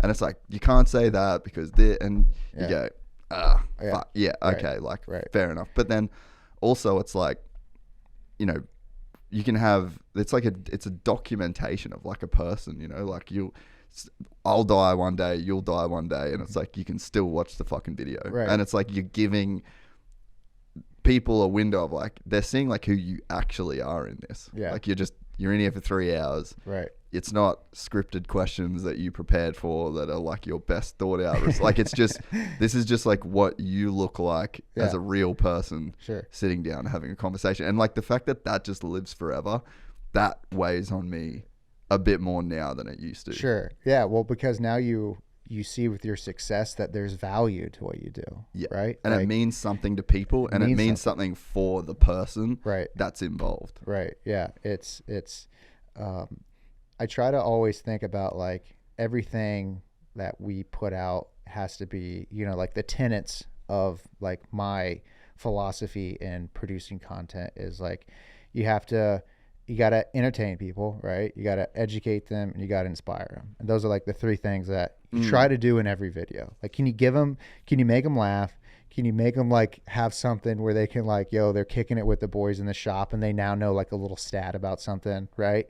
Or they have like a little like cocktail quote is what I call it, like something they can just like slang out, whip out at a party. Whip it out, right? Yeah. And then can you like make them be like, oh well, fuck, maybe I want to like next time I like change I don't know, like pads on my car or brakes or something, like pick up a camera and do, or change my, like something simple, like maybe I pick up a camera, maybe I start like, documenting some of this stuff. Because I look at it as like, not everyone's going to make like donut style content, right?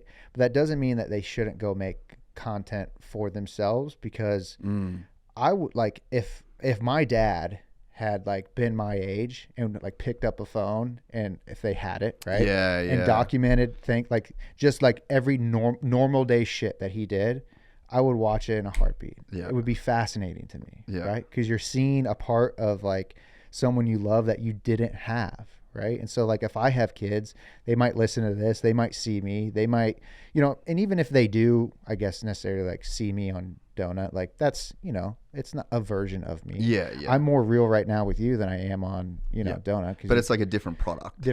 Right? With a different goal and a different. Right. So like I tell people like who want to get into it, it's like, well, what is like your goal with wanting to do it? Because just like having a like video, like like reel of your life, and you like growing up or growing through a project is cool. Even if no one watches it, who gives a shit? Like it's something that's interesting. It might not give value to the main populace, but it could give value to your parents, could give value to your friends, your siblings, your kids, one day, you don't know. So it's an interesting, like, and it's so easy nowadays with a phone and stuff to just go shoot content, it's like, go do it, go. And I don't know, I'm sure you get asked this a whole bunch, like when people like, hey, how do you get into like building up this podcast, right? And I don't know what your response is, but people always ask me like, yo, how do I become a YouTuber? And it's just like, I don't have the answer. All I can tell you is like, just do what you want to do. And that's find a way. Yeah, that's my thing. Right. Like my advice to people is do the thing that you would want to watch. Yeah. Or like I caught myself watching a clip of, this is interesting. We'll go next. If you have like a weird disassociation with yourself when you watch yourself after like a certain period of time, but like I was watching a clip, I was just like on the shitter, and like watched a reel, and then a Gypsy Tales reel come up, and I just started watching it, and I was like watching it. I was there. I asked the question. I asked Eli Tomac a question at the press conference, and I was there, but I like enjoyed watching that. Like the content, you know, so that's pretty cool. I'm like just making the content. I forgot, like I was kind of just, like half aware, and I forgot that I was the one that asked the question. Yeah. And then I just like wanted to hear what he said, and I was a fan of. I was like, that's good content. You're a fan of your own content. Yeah, and I'm like, oh, that's weird. Like then I like put two and two together, But it's like and then the projects that we do. Like I've gone and raced Manjimup. I've gone and done like trips to the tip of Australia. Like that. It's like almost it's not an inconvenience, but it's like the camera is the afterthought for me of like, this is just what I want to do. And whenever I go to like a race or film a project or whatever, the reason why I'm filming it is because I need to work. Like I can't just take weeks off my job. I have employees that need to work. Right. So it's like, okay, boys, we're going on this trip. Right. Let's just film. So like, let's make something of it. That's your job. I'm trying to chill. I'm trying to like do this thing. So like, you boys do this. I'll just do this thing. Nothing's crazy. I'll do what I want to do. You guys just make the content. Yeah. And it's like, and the reason why it works for the audience is because they like what I like. Yeah. So it's like, it's a very simple process for me. And it's like, I've never got in the trap of trying to get more views. Yeah. Like there's a point where you have to be like sustainable with views, and yet there's like a certain level you have to reach. But after that, like once you make enough money to like cover your shit, who gives a fuck? Right. Like honestly, who cares? Just live the life that you want to live. Why do I do bike build videos? Because I want to have a fucking sick bike. And again, I'm busy. I have to work. So let's just film the bike build. Right. And then people are going to like it because I like it. Yeah. These are my people. Yeah. Yeah. I think like that's something that's, and I think like inherently the more you do it, you know, there's like a good quote about like taste. I can't remember the guy who said it, but he talks about like taste, right? And like the reason you get into your field is because you have really good taste, right? But when you start doing it, you suck at it typically because you don't know what you're doing, but you have good taste, so you know what you're doing is not great, right? Yeah. Right. So it's this weird thing where it's just like, fuck, I know what's good, but I can't be good yet. So it just takes time for you to get good. And that's kind of like, if you go into it knowing like, hey, this is just what I want to do, eventually you're going to get so good at it that your own style comes through in it. So you're not like, are you a derivative of someone else who does a bike build? Probably. But if you do enough of them and do them the way that you want to do them, you are now the guy who does the bike builds this way. And now there'll be people who are derivative of you. Right. Yeah. And that's just like the cycle of art, the cycle of life. It's like, you know, nothing's original. So you might as well do it the way you want to do it. Yeah. And like you said, people will follow you if you like it, and you'll get better at it, and you know, things will improve. So, and then going back to your point about like watching yourself, like we do so many videos. I make so many videos. Yeah, you just get so disassociated. So like but you know, like a lot of videos sometimes, because I don't remember a lot of stuff. I'm a bad memory. So if I know about like something technical that I wrote in a video, I'll like go back and watch the video, and I'll be like, oh, okay. Like, oh, I did a pretty good job explaining this to someone who, you know, like isn't an engineer. And then I'm like, okay, I remember I did it this, or I said it this way or whatever. And so like, I'll watch the stuff I'm in. It's always through a, you know, an eye of, judgment, I guess. I'm always going to like, see the imperfections, see the things that are like fucked up or wrong, or like, hey, this is, man, we messed up this, or I wish they did this animation like this, or I wish I said it this way. I wish I didn't, you know, phrase it like that, or I wish I didn't use that analogy. I wish I came up with something like this, you know? So you're gonna, I think just like the nature of trying to always better yourself and be that type of person who's always striving to get, you know, like strive to perfection, I guess, for lack of a better phrase, you're going to see the imperfections in it, and you're going to see like what's wrong in it. But that doesn't take away, there are plenty of times when I watch old videos from 2-3 years ago, I'm like, that's a good video. Yeah. Right. Are there some flaws through it? Yeah. But you know what? I'm proud that it's out there, and you know, and it's also relative to the time, right? For sure. Like even this, I think I've learned to like let go of that part of it too. Like even this studio is not finished. There should be a person sitting over there running this shit, right? You know what I mean? Like there's a lot that is still left to be done. But it's like, I'm always living a year ahead of now, 2 years ahead. Like there's just this process too. And I think that's probably like, I think that's maybe one of the more desirable things about it as a career, is it's just this constantly evolving thing. Sure. Like, and it's never, it's like one big painting that's never done. And it's not like the individual episode that comes out like this, all the clips, all the shorts, all the everything that is creative that will go into this makes its own painting. But then it's like that painting is a part of like a bigger painting, and it's like, it's never done. Right. And it's never going to be done. And I think it'd be the same at Donut. It's like every video is like one painting in Donut media, or it's like its own self-sufficient painting, but it's part of a mosaic of every piece of content, and then behind that is just like numerous layers of shit that you have to do to get it done. Well, it's like, it's also, you go watch like a video from 4 years ago, stylistically it's a lot different. Like also, like, you know, we talk about the YouTube algorithm a lot, right? And they're like, hey, the videos that YouTube liked to send to viewers, because viewers were most interested in watching this length of content or this style of content, was more popular. So like if you constantly chase that, and it's not something that you necessarily have to chase, but adapt, I guess is a better word. If you adapt to what, you know, YouTube likes to serve people, just that in itself, you see, like, a video now looks completely different from 4 years ago, right? So it is a like sign of the times. It is like, you know, a photo of your parents in the 70s or whatever, and then the 80s. It's like, if you were to look at it from like a fashion sense, like videos have a fashion sense, right? Yeah. And that's always going to change, and it changes.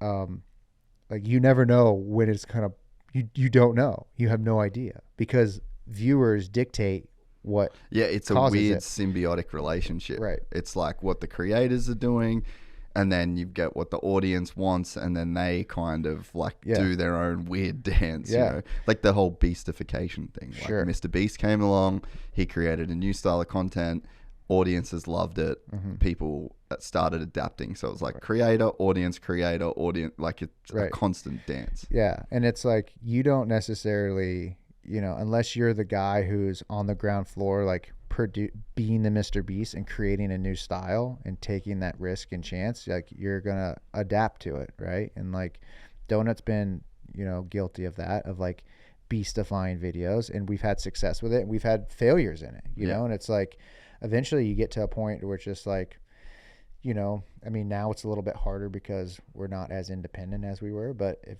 there was a time where it's just like, I would get to a point where it's like, I don't give a shit about trying to beastify this video. I don't want to I don't want to like, you know, do a crazy like title video just to get people to come in. I don't want to drive a dollar car and $100 million car, which is a video I did with him, which is cool, but it's just like, it doesn't do anything for me, you know? Like, I don't want to have to do those types of videos. I want to be able to... It's like a means to an end, not a means in itself kind of thing. Yeah, exactly. And I don't know where it's going to change. I don't know where it's going to adapt to, but, you know, like, I think like, if you just look at like the basis of what makes videos good, it's just like, it's character and it's story. And that's how it's always been since fucking humans were telling stories. Right? Like cavemen. Like you talk about a crazy character and he does something cool. That's it. Easy. Yeah. Like, you know, like that's what I get down with. Like you have a crazy question that you want to get an answer to, you know, like they're pretty simple. And I think like the evergreen content will always kind of have that like paradigm, you know? So like there will be a new Mr. Beast, right? There will be. I don't know who he's going to be or what the content's going to be like, but there will be another version of him doing something like that. And it might not be 5 years from now or 10 years from now, but there will be someone like that that'll come along and kind of like change the landscape for whatever the media is. And maybe that's indicative of like the technology. So VR gets popping, true, huh? You know, like maybe there's like I don't know. I don't ever see me fucking putting on a VR headset, and maybe that's just because I'm old, but my eyes don't like it, dude. I've never even worn one. Really? Oh no, I've played boxing on one actually. Oh, okay. That was kind of dope. Good workout. Yeah. But don't think I want to be that guy. Yeah, I don't think so either. But you know, I don't know. There'll be some sort of change to it. So trying to like figure that out, unless you're on like the brink of wanting to, you know, the desire to be the guy who changes it all. But that's I think the shit you want to make. Yeah. And usually, like Mr. Beast did the stuff he wanted to make. I don't think he had a vision of being like, I'm going to change the landscape of YouTube.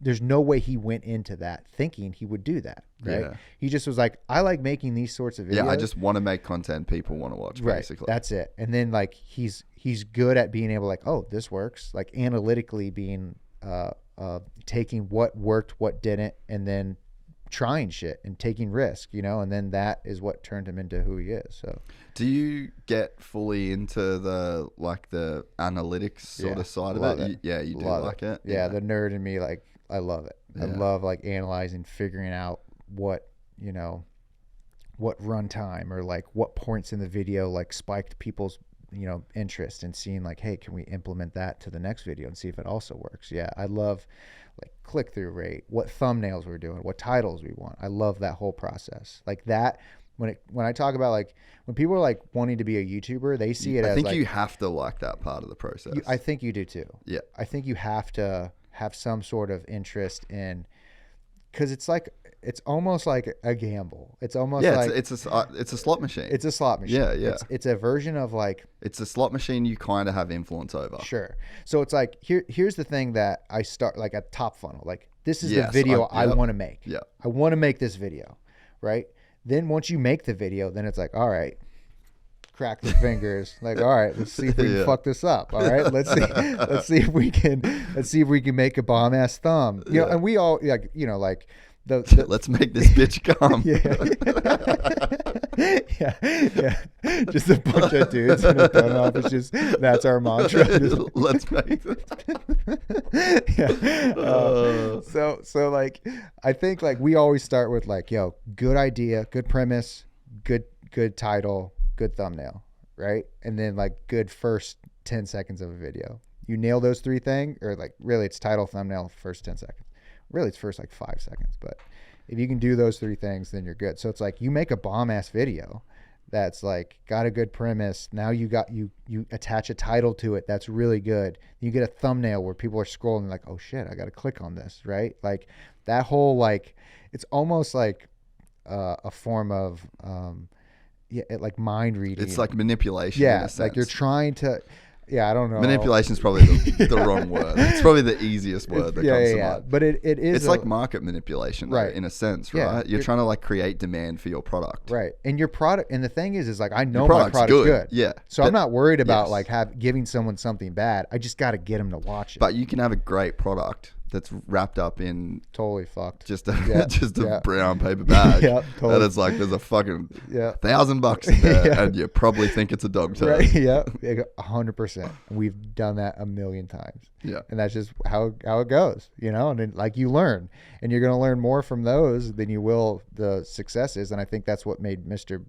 Beast or Jimmy or whoever you want to call him like so good, was him being able to like analyze that stuff. And that's why I get down with like the analytics super much. Like that's how my brain works too. I feel the exact same, like I was doing this, we were having zero success on YouTube, but we were getting millions of downloads on iTunes and Spotify. I'm like, what the fuck is going on? Like, and then one day I was like, you just suck at this. Like, that's it. And I was like, oh, I don't want to be the clickbait guy. I don't want to play the game is like basically where I was at. And then I had a friend who, he was my business partner in my old film company when we were in America. And he was a super smart dude, and he had like this crazy successful skincare business, and it was just like Facebook ads, you know? Right. And he's like, hey bro, there's a thing called best practice, and maybe you should just get around it. Like, he literally just said that. And I was like, fuck, yeah, okay. Yeah. And it was COVID basically. So it was like this perfect time.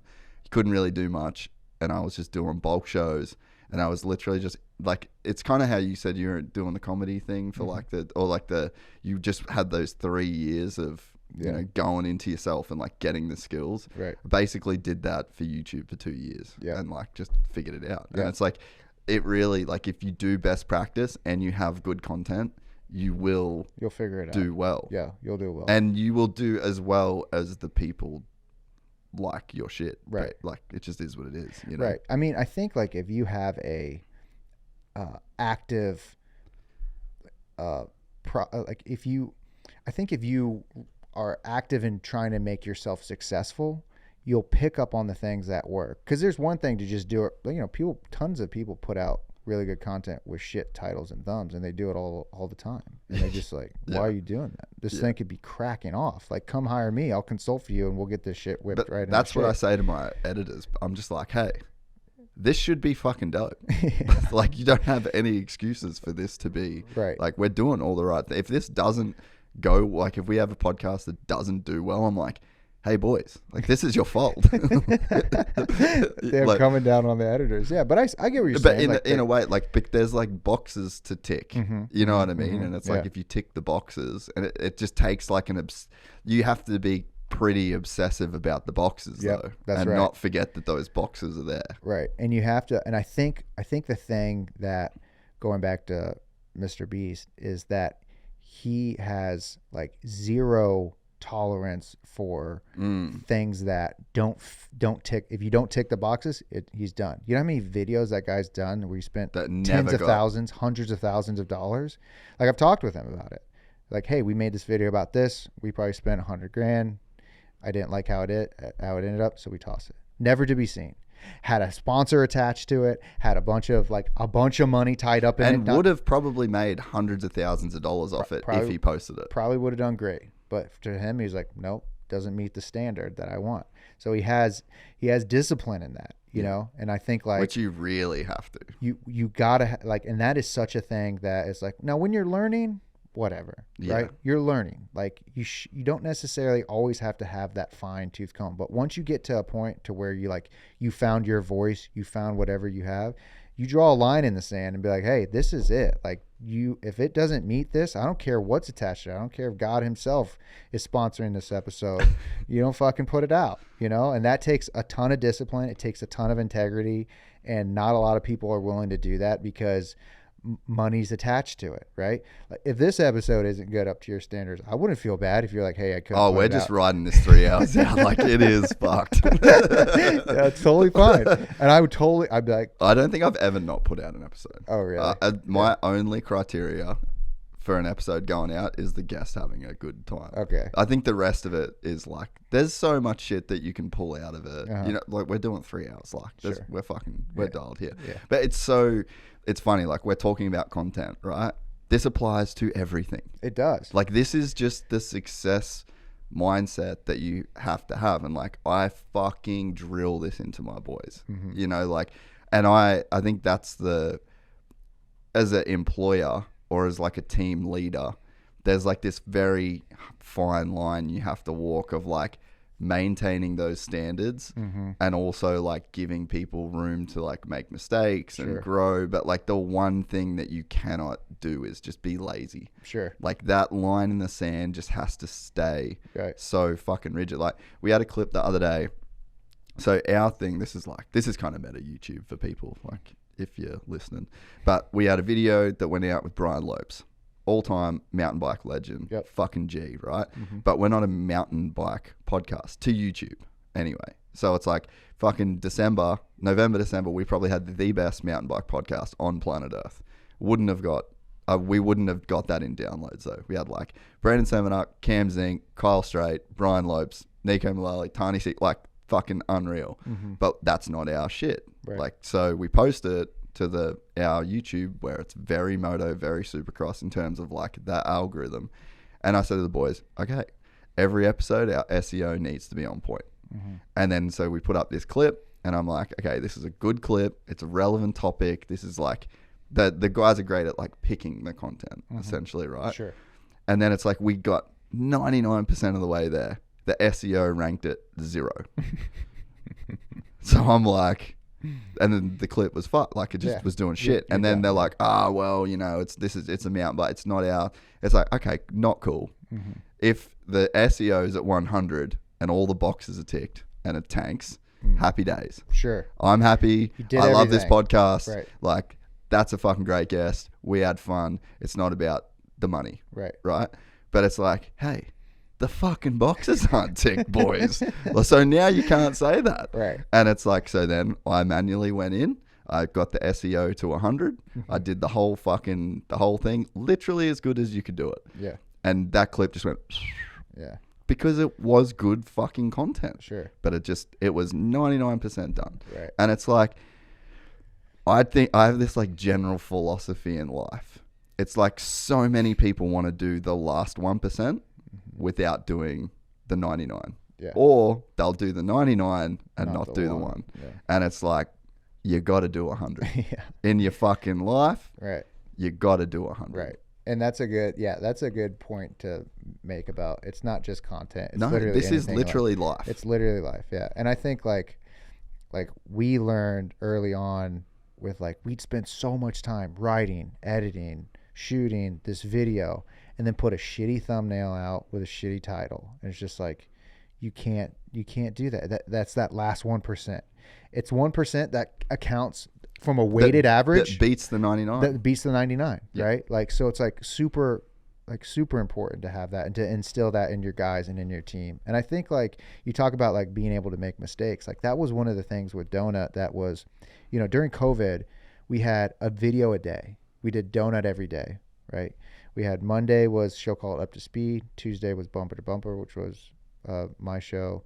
Wednesday was a show called Wheelhouse. Thursday was a Money Pit. Friday was High Low. Saturday was podcast. And we did that for I don't know how many fucking weeks. But it was like everyone knew, and you had your like value system for the team. And it was like, You do a video every week. You don't skip. That's it. You do whatever you want. You make it as good. You get the creative freedom to whatever you do, but you never miss a video, right? And there would be teams that were not my team that would like maybe miss a video, have an excuse. And I was like, we are not going to miss a video. You're going to be fucking disciplined in this because that's what matters. That's what was said. Like CEO said, hey, you can do whatever you want. He's given us freedom to do it. He's got one rule. Don't miss a video. Yeah. So don't miss a video. Yeah. Come home before midnight. Right. That's it. That's all you got to do. And so from that, you learn so much. Like you got your you got your training in. And I think I did until we ended the show. I think it was like 112 weeks straight of video. 112 weeks. That's not for the faint of heart to do a very technical in the zeitgeist, fully produced 15 plus 20 minute plus video is like not, but it's like necessary. So I feel like in life, like in what we're doing, like if you don't have discipline to it, and that's another thing people come up all the time. They see the cool cars I get to drive, and they see you get to be around cool athletes and you get to talk to these guys and they're your homies and ride cool tracks and do all this stuff fun. They love that. Yeah. Right. But they don't understand all the shit that takes to get to that, And I think you having hard on your boys is only going to be good for them because eventually they're going to go off and go do other things. And, that'll they won't. Yeah. You have like a foundation. Right. Because you can apply it to basically everything, Yeah. And just like the other thing is like consistency of what you're saying. It's like, it's everything in fucking life. And it's like, I feel like over the last few years, because I wasn't successful, like I'm saying this is like what I consider myself successful, like whether anybody else does or not, that's up for like their opinion. But in terms of like me getting to live the life that I want to live and like give my wife the life that she sometimes enjoys living, I'm doing good. You're doing all right. Yeah. So, and it's like, I wasn't this guy. Mm-hmm. So like I haven't always been successful. Right. I haven't always been killing it. I spent a fucking ginormous portion of my life completely broke and super stressed because of being very fucking broke. But it's like there was certain things that fixed my life. Mm-hmm. And one of them was posting like fucking 500 3-hour episodes of this podcast. Right. And it's like the whole time, like I haven't ticked every box every time on every one of the shows. Mm-hmm. So it's like there's no perfect run through any of this, right? Like you didn't post a video every week until you posted a video every week. Right. Like there's a process that you have to go through. But it's like if you're able to like zoom out, and I think now my definition of success is like how much stress can you put on your shoulders? How much can you load up? Like how much accountability can you take on? Mm-hmm. And then how far can you walk with that accountability on your shoulders, and how long can you do it and keep staying accountable at like every step of the way? Right. And it's like you get better at it. You end up figuring it out. And then all of a sudden you just look back one day and you're like, oh fuck, I'm like kind of successful. Right. It's just really not that hard. And I got the time where I went through COVID. My wife we weren't married at the time, but we were separated for 2 years through COVID, and I was like, fucking sweet, head down, let's go. Like I'm gonna try and figure this out. Mm-hmm. And then there was that. And then there was like this last year where I was like, okay, I'm leaving, I'm gonna go to America, we're gonna go to Dubai. Our life was shit.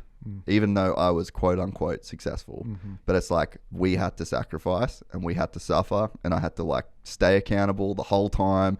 I have like crazy photos of being in a villa in Bali with a grey background and a light and like two mattresses from the room because it was an Airbnb for like soundproofing, and like my wife's in the frame. I'm framing up the shot, and then I've like had some random Balinese dude like hooking up Wi-Fi at this villa because the fucking internet wasn't fast enough, and I'm canceled like just to do the thing that I needed to keep doing, so it's just like it's right there in front of everybody in your life. Like if you want something, it's like there's a very specific formula that any person that's ever done anything that you want to do, they kind of all did loosely the same thing. Sure.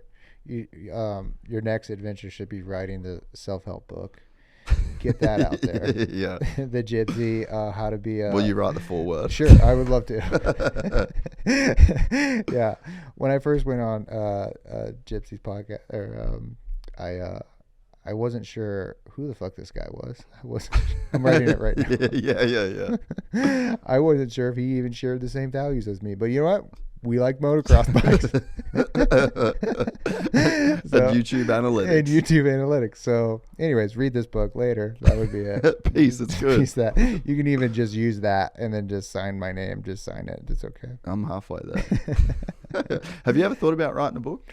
Yeah, I have. I actually have. I really want to write. I'm sure you've got some scripts and stuff in mind. Yeah, I mean, I used to write a ton of. I mean, I have a writing partner who's like a comedian buddy of mine, and we mainly write like episodic type stuff, comedic.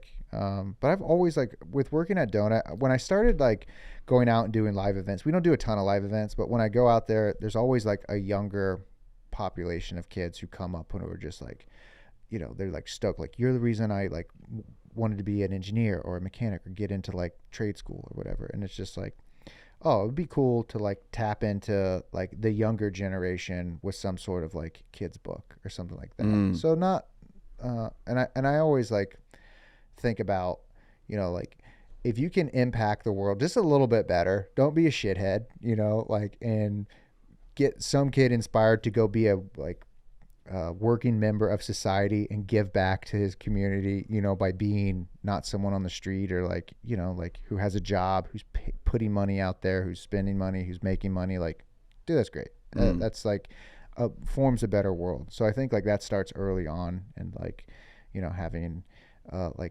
intelligent youth population. So like writing some sort of a automotive, motorcycle, some sort of like kids book. I have a bunch of different ideas that I'd like to write. And maybe one day we'll do it. We'll see.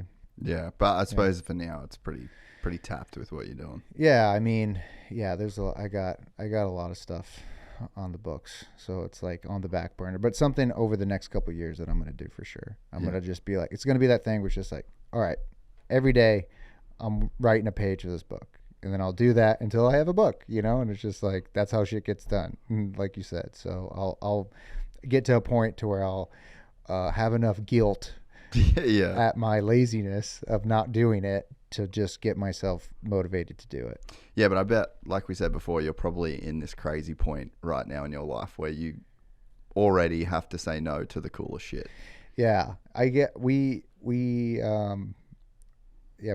a lot of great opportunities, and I do specifically because I'm like, you know, I'm the motorcycle, like I said, I'm the motorcycle guy. Yeah, you kind of get all of the things that come across your plate. I'm the race car guy, right? Because I got a racing license, and now I get to do all this race car stuff. I get to do all this motorcycle stuff. So I really get the, like, you know, speaking of Mr. Beast, he hit me up to drive this $50 million Jaguar, right? That is sick. And it was like, yeah, of course, I would love to do that. Let me check. Yeah, I'm free. Yeah, I'm free. I can make that work. Yeah. You know, so there are a lot of those opportunities. There are other things that pop up that I would love to do. Love to travel and do stuff. Like, luckily, I think I was talking to you last year when I went to Australia. Yes. And we made a video out there.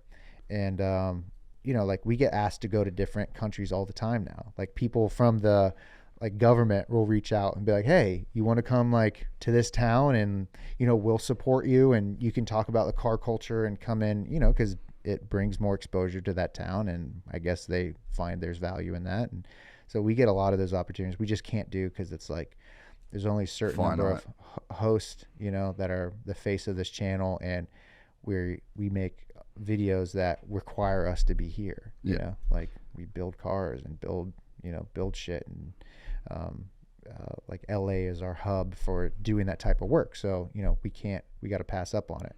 Now, me personally, like, yeah, with the Red Bull stuff, I couldn't do it because I was fucking working, but yeah, I would have loved to have done that. That would have been great. Hopefully they call me back and they'll be like, hey, you want to do something else? I'll be like, yes, please. I'm sorry.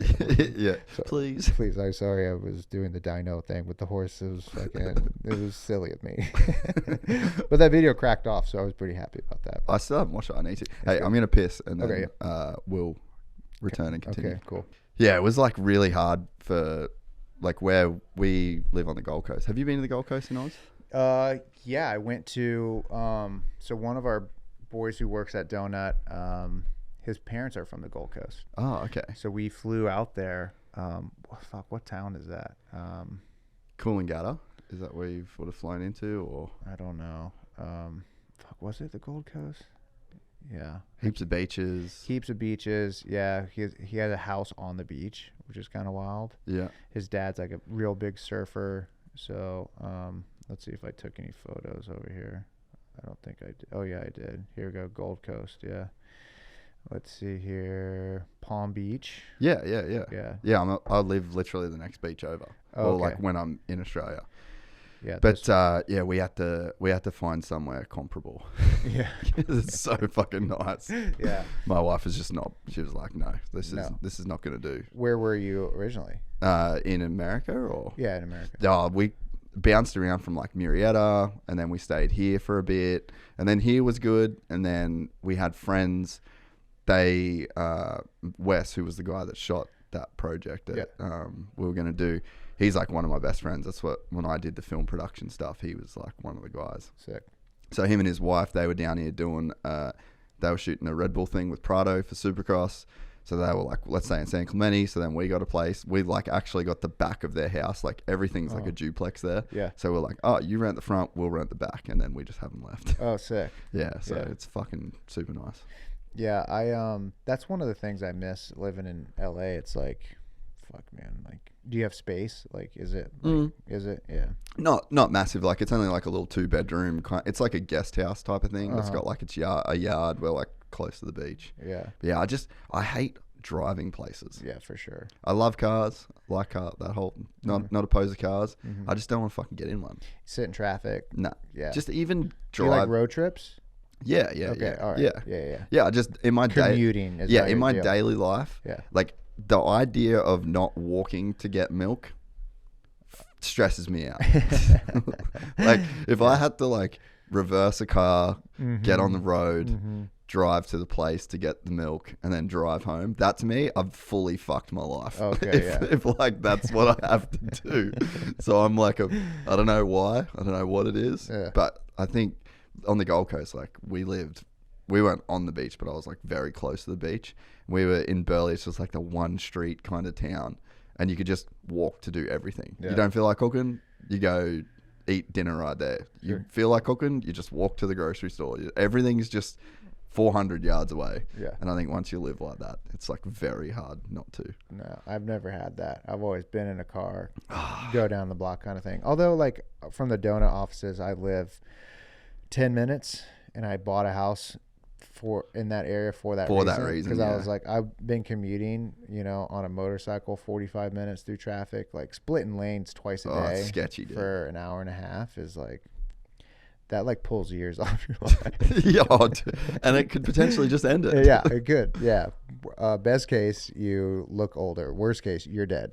So, yeah. So when I got a spot, I was like, yo, I'm just done commuting. Because when I first moved from Florida and came to LA, I was like, oh, I'm going to fucking lose my mind. I was like, traffic is nuts. I'm not used to this, So I had to be like, all right, dude, you're in here for the long haul. You might as well stop getting stressed out about this, because this is going to be your life for a bit, And once I kind of like checked into that mentally, I was like, all right, traffic's okay. So I don't care.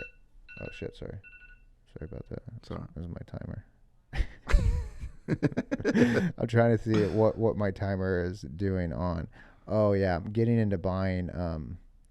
I have a gold set of Mac screwdrivers. Is that like an eBay thing? Like you need to get it. Yeah. Let's try and get this purchase. Yeah, I like to snipe it. So let's try and get this purchase. I got 11 on air. minutes, so I'm just gonna. No, let's try and get it. Or you want to hold out? Yeah, it's got 11 minutes left. So what I like to do is Set another timer. I won't do it. I'll keep it right here. No, let's get this thing. Okay, I'm invested. Now. Okay, all right, cool. All right. We can fully do this. Okay, yeah. What's the story behind this, though? You can fill in the time and by telling the story. So stay in it. Don't lose it. Mac Tools made this series of. It was called the Gold Series. Mac Tools is a very popular tool company like Snap-on, right? And they have 24 gold-plated screwdrivers. And I think it's a funny bit that I only work on cars with gold-plated tools. so I'm like just assembling a set of gold tools. What right? is this set of screwdrivers around you? This right here is actually pretty not bad for 24 karat gold-plated tools. They're $50 That's not bad. for a Phillips and a flathead. That's not bad. Not bad, but you can't do a whole bunch on a car with 2 screwdrivers. None of them have carbies. Yeah, so I gotta get like a ratchet set. I gotta get a whole bunch of set. This is what goes in my head. So you want to just do the things you want to do. I just want to do this bit. This is just a bit. You know how much time this bit is costing me? I had to go find the tools. I had to go on eBay. Have a whole set. I set a timer that interrupted our podcast. Now people think I'm a lunatic because No, this is great. I'm on eBay buying gold-plated tools. Where are we at? We're at 9 minutes 25 seconds left. And so what's the play here? Okay, so this is the pro eBay play. All right, pro eBay play is with 3 to 4 seconds left. If whatever the people bidding, I put in a certain amount that I want, and I just snipe them. So just get their ass. They think they got it. Oh, we're good. Pow, Headshot bitch. dead. Headshot dead. And now some shithead YouTuber just got his gold set of screwdrivers. So, how far into your set are you? Like, what can you do on a car with gold-plated tools right now? Well, this is the first thing. Oh, this is it. This is the start of everything. This is the start. This could be something special. I go through these waves of doing stuff like this. So, I love that. About 6 months ago, I bought every single racing video game I could find on eBay. Oh, yes. So, PS1, I have first of all, there's thousands of games. So, I probably have 400 different racing games on various systems, like a psychopath. And I was like, here's what I'm going to do. I'm going to do a whole review of all these old video games. That's so good. Old obscure video games. And I I got one game, it was called Bug Rider, and it was a racing game where you ride on a grasshopper or some shit, and you whip it. And that is what that's what you do. That's the game. That's the game. You race a bug, right? And it's on PS1, and it's terrible. And I was playing it, thinking about it, and I was like, what are you doing? This is not a good bit. and this was after I had purchased hundreds of these games. You're I have to sit through this shit. And I played this one. I was like, oh God, what are you doing? You don't want to do this. This sounds miserable. Playing these shitty games. You don't want to do this. So now I have a bunch of racing video games I have no clue what to do with because I'm not doing this bit anymore. You're not going to do the video. I'm not doing the video of I played X number of racing games. I'm not doing it. I'll kill myself. I bought 2, not 1, but 2 old school CRT TVs, the fucking huge mungus ones, the ones that weigh 300 pounds. I bought 2 of them. One was a standard CRT TV and one was an HD. And the reason I did that is because different systems look different on whatever. So now they're in my living room, pieces of furniture. People come in why do you have 2 old TVs? I'm just pass by it, walk on by. Nothing to see. Nothing to see it. So I go through these bits. Although I do think the gold plated This has legs. This has some legs. And it can just be a reoccurring bit too. Right. It's like a meme. I'm gonna have a gold toolbox. I'm gonna have all my gold tools. I'm gonna walk into the shop. They're hey, we need your help. If my tools in this box can't help you, I don't work on it. That's the bit. So that gets me out of working on any cars because I don't like work. I don't know. Do you like working on bikes? I go backwards and forwards. Yeah, I don't like working on stuff. Really? I don't. Oh, because but you got all the skills. Yeah, but I found driving and racing. It's the time, eh? Yeah, and I it's the time, and it's also I much would rather let a guy who enjoys working on stuff and support him and yo, what do you need? I'll get you whatever you need. Yeah. I'll get you whatever you need. I need one of those guys. I kind of got my dad for that in Australia. He does that? Yeah, but here it's not. Here, you got to find a guy who enjoys the process of working on shit. Because if they work on it and it's good, you're happy days. I'll feed you. I'll pay you. I'll whatever you want to do, but I just want to drive. Marry you, get you a visa. yeah, whatever you need. And I do also part of it too is we're always working on projects where it's you've never worked, complicated. Yeah, you've never worked on it before. You don't have the skill set because it's always I talk about solving problems. like it's always a new problem. Yeah. Which is not always that fun when it's a big problem. Like a car is a big problem. There's always so many like you can do like the 80% of the work, which is like the fun stuff, like bolt-on and then stuff. the last shit sucks. The last 20% is you can't film it because no one cares because it's boring as hell and it sucks to do. So it's like that's like the tough stuff. And so like that's why I like working on bikes a lot more. Like I rebuilt my dad's old RM250 like recently, like took it down to the frame. It's small. I can like do all of that stuff myself. I like rebuilding engines. Like I love that, you know, like it's like that. The cars are a huge deal. But they're big. You need a ton of space. You need a lift. Like we could build a bike right here, no problem. Yeah. Like and do it in a, you know, short amount of time. So I think like yeah, the bulkiness of it makes it more difficult. Also, we operate in a shop that's not great for it, you know. Oh, okay. Yeah, I mean it's not bad. It's a lot better than what a lot of people have, but to really do it. Also, like we have like filming working on a car is different than working on a car. You might as well just take the amount of time that it takes to work on a car and double it. Yeah. Because a guy's got to get a shot of you on doing this, and then he fucked it up or you fucked it up, so you got to do it again, take it out, put it back in.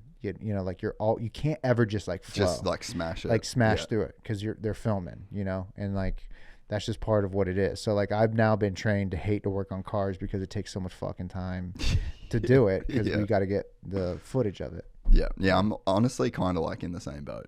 Really? Like I'm doing a 2-stroke build at the moment. What are you building? YZ250. What year? It's not out yet. Oh, okay.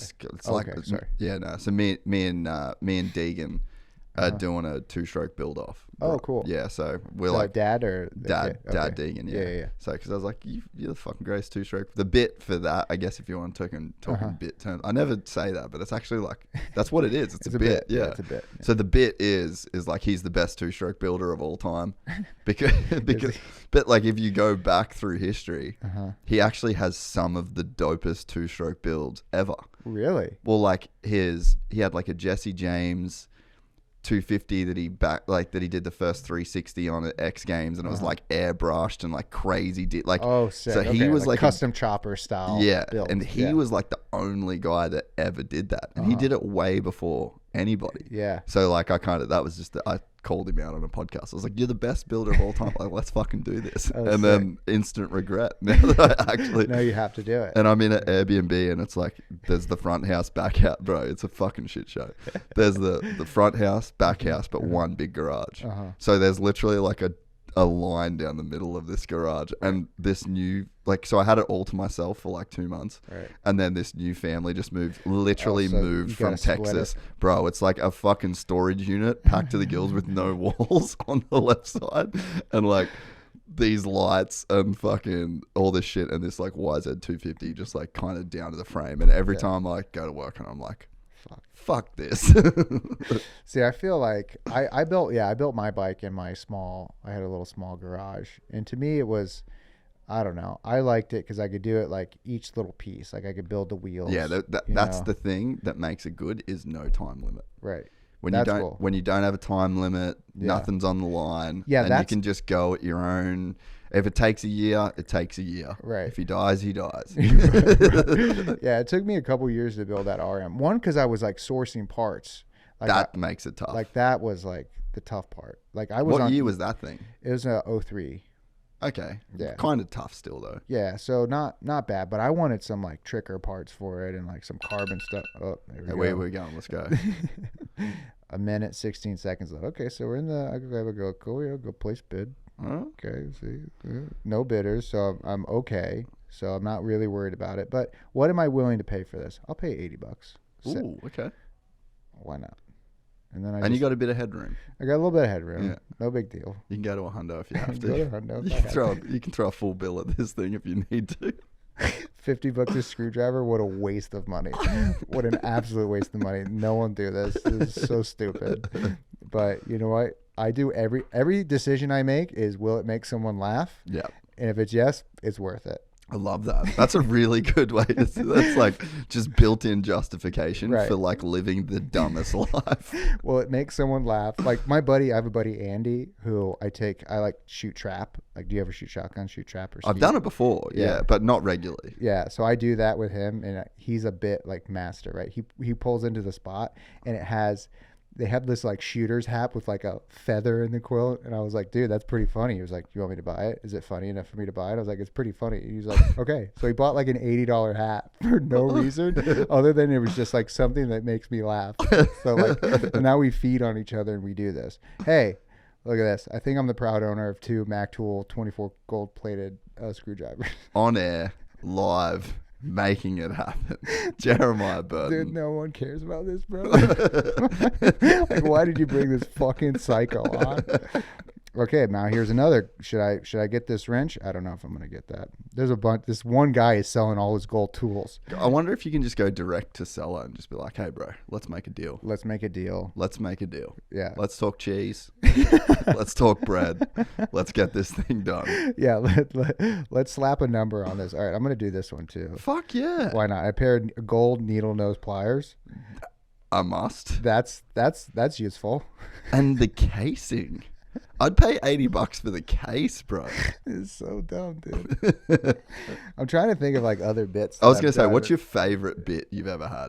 Oh, okay. All right. This is like a deep cut, but I wrote, I like co-wrote a like a horror film with a bunch of buddies, and like during the whole, like they were big horror people and I wasn't, but I was like, I'm curious on how to make a movie, right? Like the whole process of it. And it's a huge process. Fuck, it's like maybe one of the hardest things I ever had to do. And it was a bad movie too. Like it was sucked. Like I wouldn't. Like it was bad. It's so hard to make a movie, and so really incredibly hard to make a good movie. So hard. And imagine how hard it would be to make a fucking great movie. Yeah, I mean, I made a bad movie and it was tough.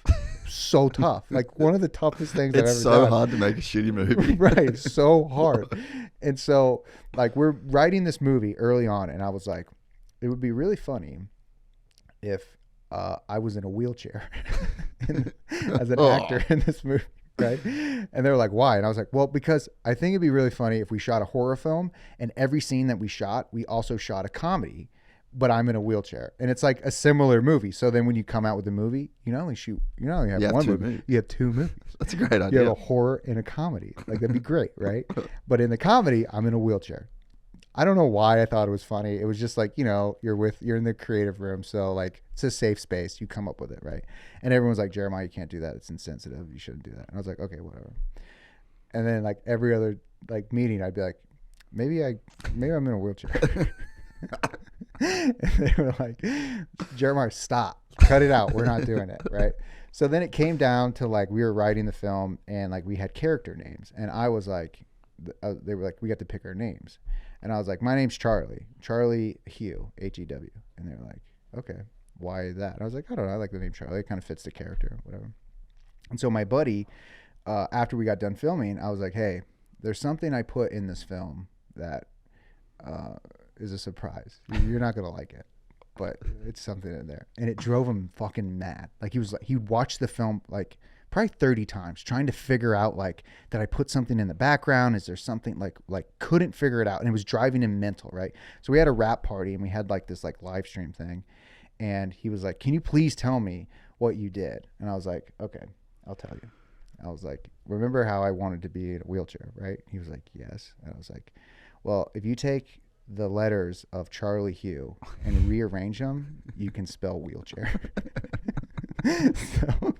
So, and he was maybe the most mad I've ever seen anyone. Like furious, because he thought I fucking like did something. Like I pitched it as like, there's something in this film. You're gonna be furious. Right? So he's like worried, right? Because we're trying to sell this thing, so he doesn't know if there's like something totally inappropriate. It's gonna pop up 10 years from now. He's gonna be totally fucked, right? It was just this stupid little play on words. I just changed my name to wheelchair, and he was maybe the maddest I've ever made like another comedian. Because one, it was so dumb, like pretty stupid, right? Yeah. But I just made it out like it was way bigger. So that was a pretty fun bit and cheap. It didn't cost you $80. Cost me nothing. Yeah. What did you get? Was it $80? $50. Oh, it was 50 $50. because there was no higher bid. No higher bid. Yeah. But like, I have friends that were buying drugs off Silk Road for like 40 Bitcoin and shit. Oh fuck. In like 2012. I was just literally talking about this the other day with people who are like, they bought. You know people that did the I same? know people who Oh. bought drugs with Bitcoin on Silk Road. That was my early introduction to Bitcoin. When Was- I was used for living drugs. here, Yeah. and people would be like, someone would be wanting to buy drugs, and they'd be like, dude, just get onto the thing and buy the drug. And I'm like, and I have an eBay version, so like, I'm not gonna buy cocaine off fucking a website on it. Like, if I'm not gonna buy wrenches off eBay, definitely not buy drugs off. Off Guys, the I'm internet. not comfortable visiting eBay.com. I'm not gonna go buy Bitcoin Yeah. to then go buy drugs off of Silk Road. But so I had conversations in like, it would have been, I reckon, 2012, 2013, 2014 of like my friends who were using it for that, but being like, oh dude, you should just buy heaps of Bitcoin. Like, and I'm like, what do you do with Bitcoin? They're like, oh, well, we buy drugs with them, but they're like, it's a pretty good investment. Right. And Bitcoin was like $1. Right. And imagine like, So imagine like the spending sensible thing is like, I'm not going to listen to my junky ass friends. They're telling me to invest in something they buy drugs with. What a bunch of idiots. Like, I think I'm okay. If there was a better sales pitch for it, a better sales pitchman, I guess, like maybe you would have invested some, but. And I was always like, oh, I should just get it anyway, just to like, just to get Bitcoin, In case they're right. Yeah.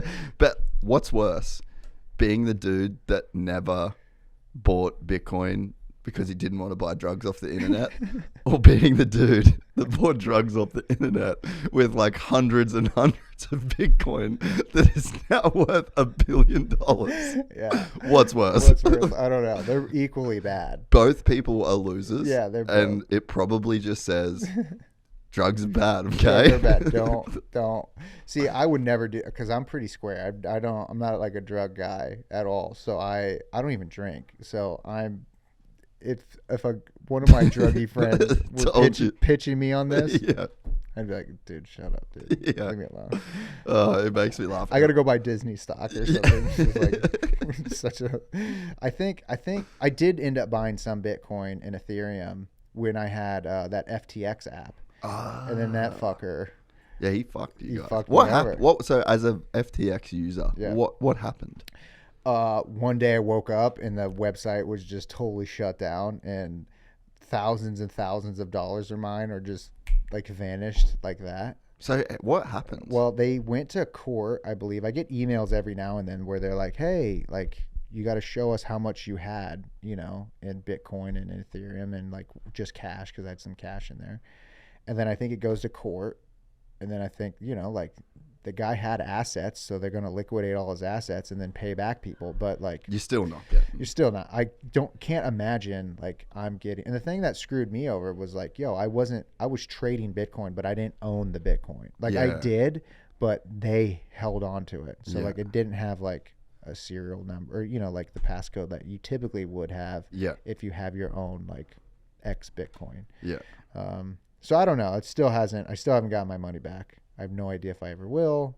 Probably not, but who knows? Lesson learned. Yeah. Fucking burned me, man. Do you see that photo of that dude in jail that was floating around? Someone just posted the other day. Good. I'm so glad that dude went to jail. Fuck that guy. Yeah, like people that do that shit should go to jail. Yeah, for sure. I am a massive fan of CoffeeZilla.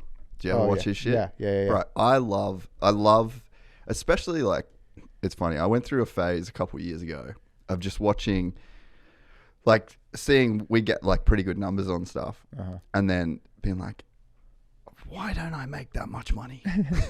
Until like you look at like the Nelk Boys and like these people, and like they get more views, but it's only like percentage. It's not like thousands of percent more to where it's, you know what I mean? Sure. So I'm like, they're doing all this crazy ass shit, and I'm at like 20% of them, but 2% of their revenue, and I'm like, what the fuck am I doing wrong? Yeah. And that whole crypto, the whole fucking CoffeeZilla, like it was just scams, and I was like, oh, everyone's crooks. Yeah. Like, I'm just not a crook. You're That's not a why crook. I'm not Yep. making millions and millions of dollars Yep. off this shit, is because I'm like actually like an honest YouTuber. Yeah. And turns out there's not that many of There's them. not that many of you guys. Yeah. I think like my grandfather owned, when he retired, owned like a Quick Stop, we called it. It was a thing called T&J's Quick Stop. And it was like a gas station outside of his house.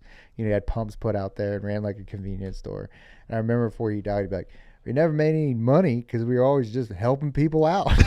He was just like a good dude who were just like, people needed a hand, he would help them out. Like, he wasn't running a profitable business because he was like too kind. Yeah. And I always think about that. Like, if there are more people like that in the world, we'd probably be all right. Yeah, the world would be way better. Yeah, but we got all these greedy ass fucking people slinging prime energy or whatever. Bro. Dude, Logan Paul is literally the worst. Is he? Oh man, like I was a fan, like especially like watching his.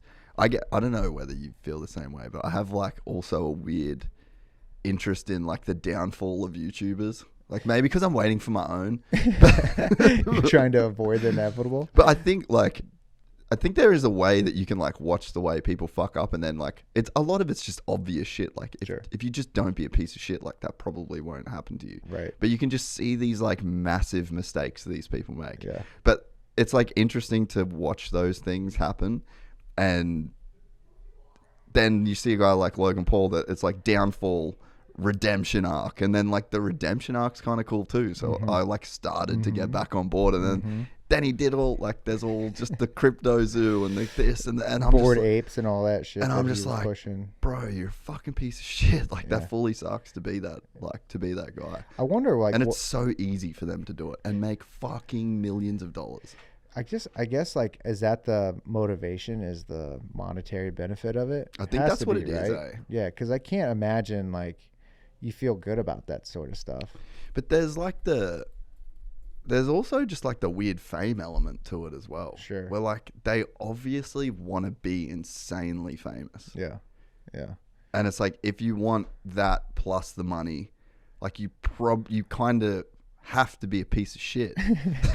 Like, You got to be a little like sociopathic. yeah, like there's a weird criteria. Like if you tick those two boxes, they're like not boxes that you normally tick. Like normally someone that's super famous and super rich is super good at something. Right. Like that's like the traditional way to get You have a rich. set of skills that is unmatched beyond anyone else. Yeah, and and you people shine. Yeah, and people and then that's in a place like you can be the best fucking darts player in the world, and you're probably not making 7 figures. I mean, I could be wrong, Right. but it's like if you're the best soccer player in the world, you're like the best in the world at that thing, or like Jet, best in the world.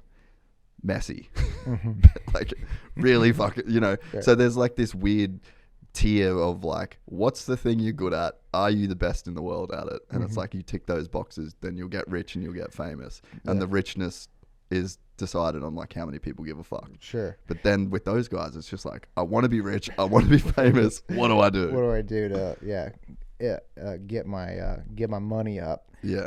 And I think like I do, like they gotta have like people in their backs who are just as slimy, right? That's what it has to be. Right. There's some guy who's just like, listen, you have a huge, because like I don't think like Mr. Beast. I keep going back to him.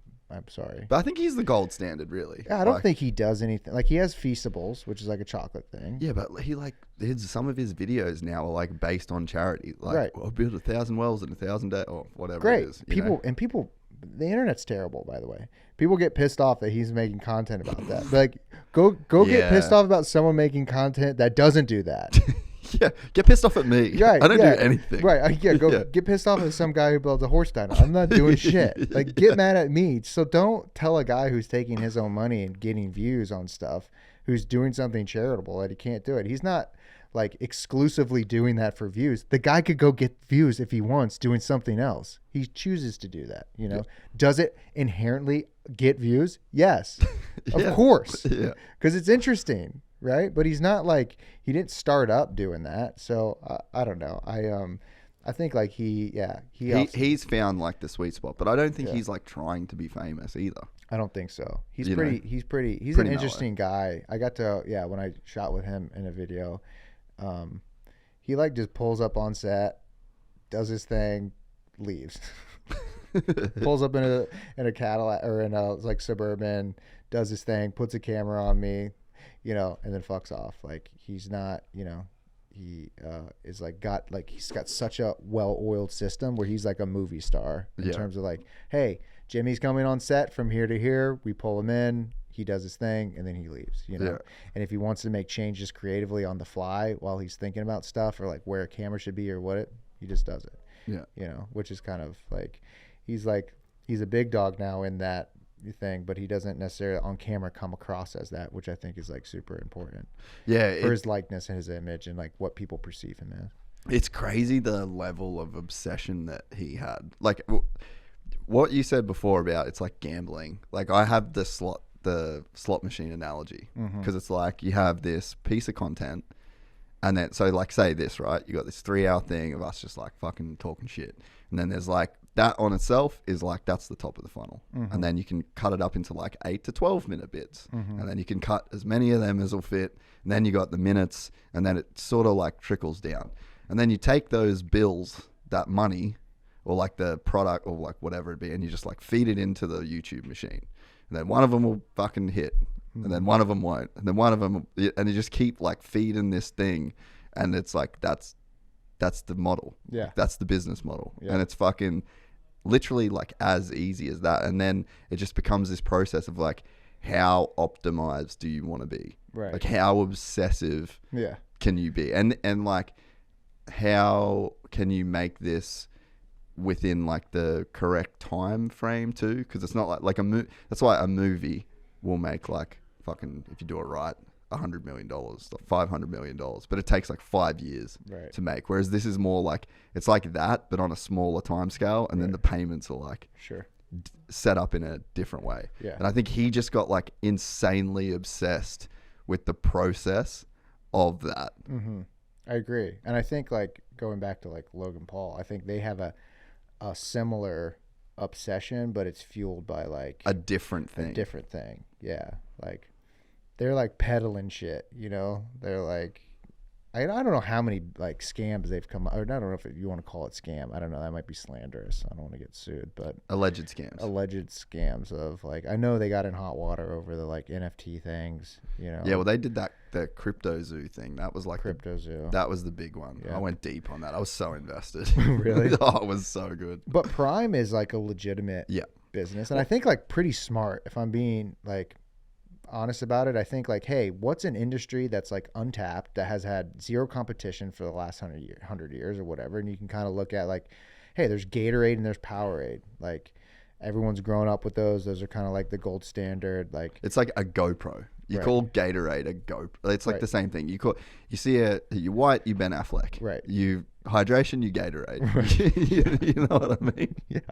I've never heard of that. You remember the fucking, what's the movie? what is it?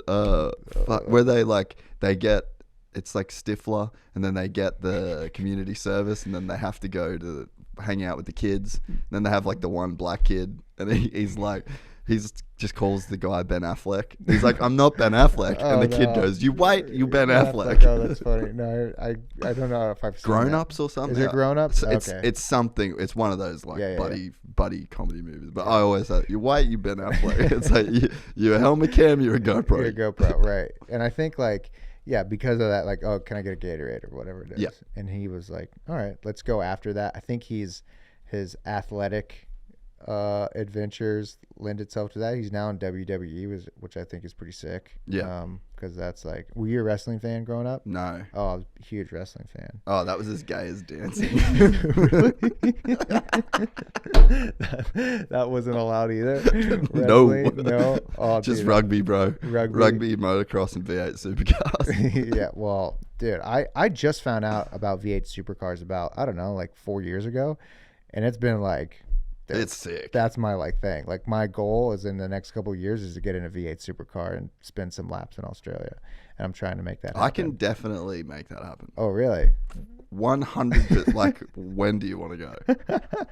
I don't know. I'm trying to go out. I'm going to go, because I did World Time Attack this past year. Yep. At Sydney Motorsports Complex. Yep. and I'm trying to get back out there again because like I had so much fun. I was so sick. I was like, I got to get back out here. I got to do this. And then I was touring. I went up to the Bend. Have you been to that track? Yeah. That track's insane, Nuts. dude. Yeah. So I went up to the Bend and then saw they had some of the older 4-door sedan V8 supercars. Yep. And I was like, dude, I got to get in one of these things. So I'm going to try to go back there this year. Do you have any dates in mind? Whenever World Time Attack is. So I think it's in November, isn't it? Ah, fuck. Yeah. Could you sneak a trip in like June, July, August, kind of? Maybe. Yeah. I mean, I got plenty of time. I could make something happen. Really? 100%. Okay. Yeah. Let's do it. You know, Matty does. Like, he does the Red Bull V8 supercar stuff. Oh, I didn't know he did the V8 supercar stuff. I knew he was in. Pardon me. He does. Alpine Group, his business. They do all of the social media for the Red Bull V8 supercar team. Oh, cool. And we're just from the Red Bull thing forever. Yeah. So we're like, we can definitely make that happen. All right. I might come. I'll try and do it with you. Okay. Let's do it when I'm over there because I've never done it as well. Oh, really? I've been trying to retirement video idea for Danny Rick is to like me and him race the 6-hour at Bathurst or like the 12-hour or something like that. And because it's perfect segue actually into your racing career because I've always wanted to do some kind of auto racing. Yeah. Like I love racing motocross. So fucking hard. Yeah. so hard. Insanely hard to do. And not that racing cars isn't, but the security of like being in a car, having that roll cage and like getting to, who the fuck has not played Need for Speed Hot Pursuit and wanted to race a race car? Yeah. No, it's very logical that follows. Right. Yeah. I mean, if you're a kid who likes to go fast and drive stuff, like I was obsessed. We had this place in Florida called Andretti Speed Park or something like that. It was a go-kart place.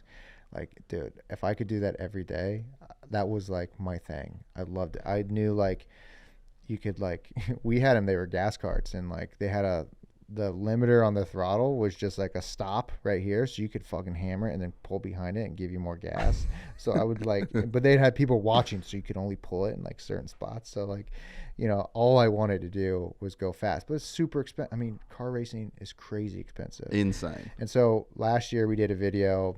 It was like how I became a professional racer with no experience, right? And so I did this thing through Skip Barber where I got a license and, you know, I had some experience, like a lot, I wouldn't say a lot, but I had a fair amount of experience on track with a motorcycle and a lot of car stuff, like track days, right? And so like I had a pretty good idea of like what it would be, right? Did the course, started racing and realized like real quick, like, oh fuck, like this is people's lives. Like there's like a lot of like very wealthy people who this is like their whole shit. They sold their company for 500 million euros. Right. They bought a bunch of Porsches and a semi, and this is what they do. This is what they do. Yeah. They have more money than God, and they just want to win, and they'll do anything for it. And there's no return on it. Doesn't matter. Doesn't matter. It doesn't matter. They're doing it. And so, like, because of that, there is a level of like, because I get to drive, like I'm pretty fortunate that I get to drive some pretty rare cars at the track and like sling them around. But you've got to be pretty like, you got to stay in a box. You can't crash one of those cars. You can't crash one of those. And you're not pushing your limits. Right. So like we recently had a Spider 918 Porsche 918 Spider that came out, $3 million car. They only made 918 of them. Super. Do they rare. make them anymore? No, not anymore. Fuck, I remember when they come out. They were so sexy. Yeah, super sick. Right. And so like we do all our filming up at Streets of Willow. So I'm like slanging this car around to the point where like I came around one corner and the car got sideways and I was like, what are you doing? Like, yeah. Like, Stop immediately. Why are you pushing? Like you have nothing to prove, you know? So it's like, but that's like, you know, the mentality I have in my head. Like if this was my car and I had no financial responsibility to it didn't matter. It was such I'm being a dickhead. Yeah. I'm sending this thing because I don't care if I crash because it doesn't matter. You know, like it's got airbags. It's fine. I'll be okay. You know? And so like when I started this racing thing, I realized like, oh, first they were like, yo, if you crash, you pay for it. And I was like, what? I was like, I'm a race car driver. No, but I'm a YouTuber. I don't do that. Like, that's not my sorry, thing. that's what you got to do. And then you got to get comfortable with the car. You got to get comfortable with the track. You also got to get comfortable around people. Other people, yeah. Right? It's like, I've always been fine on a motocross track with bikes near me, but like a car, like spatially, my brain It takes years to develop that. Doesn't have the like spatial awareness like I do when I'm on a bike with my elbows out, you know, like you get like a sense of like feel, you know, more with like your limbs, right? And it's so much smaller. It's like, you know, but with a car, it takes so much time.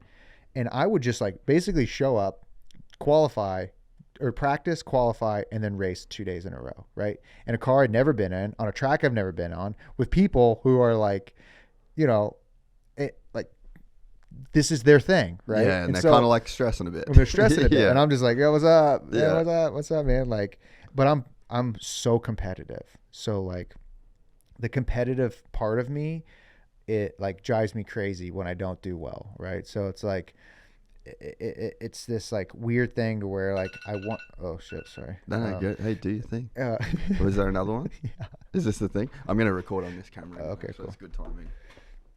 That is perfect for my Okay, that's why I set that up for. I set that up for you. They're super competitive, and it's like I can lay down a qualifying lap that's within a couple tenths of the top guy, but now racing from the jump to be able to lay that lap down, like lap after lap from the get, is like a completely different skill set.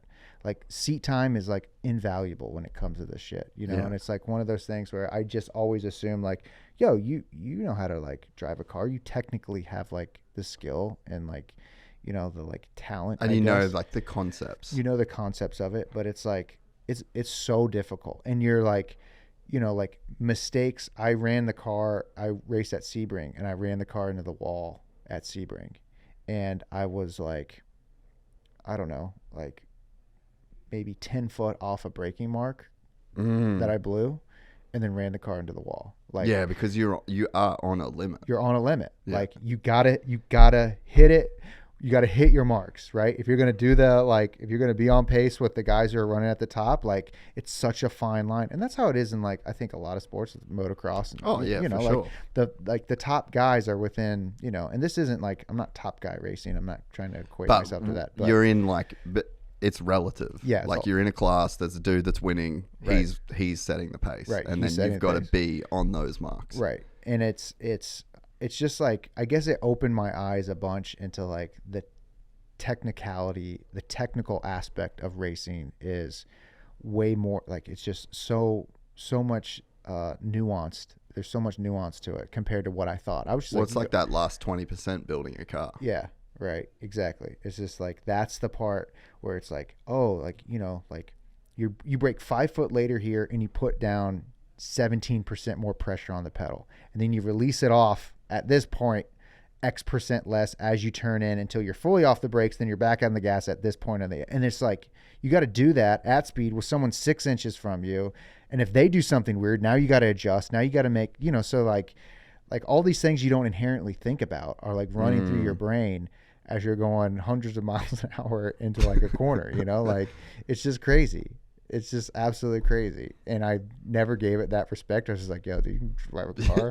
Yeah. No big deal, you know, but there's a lot that goes to it. And I think like this past year I learned a ton and like gained a whole new amount of like respect for guys who do that.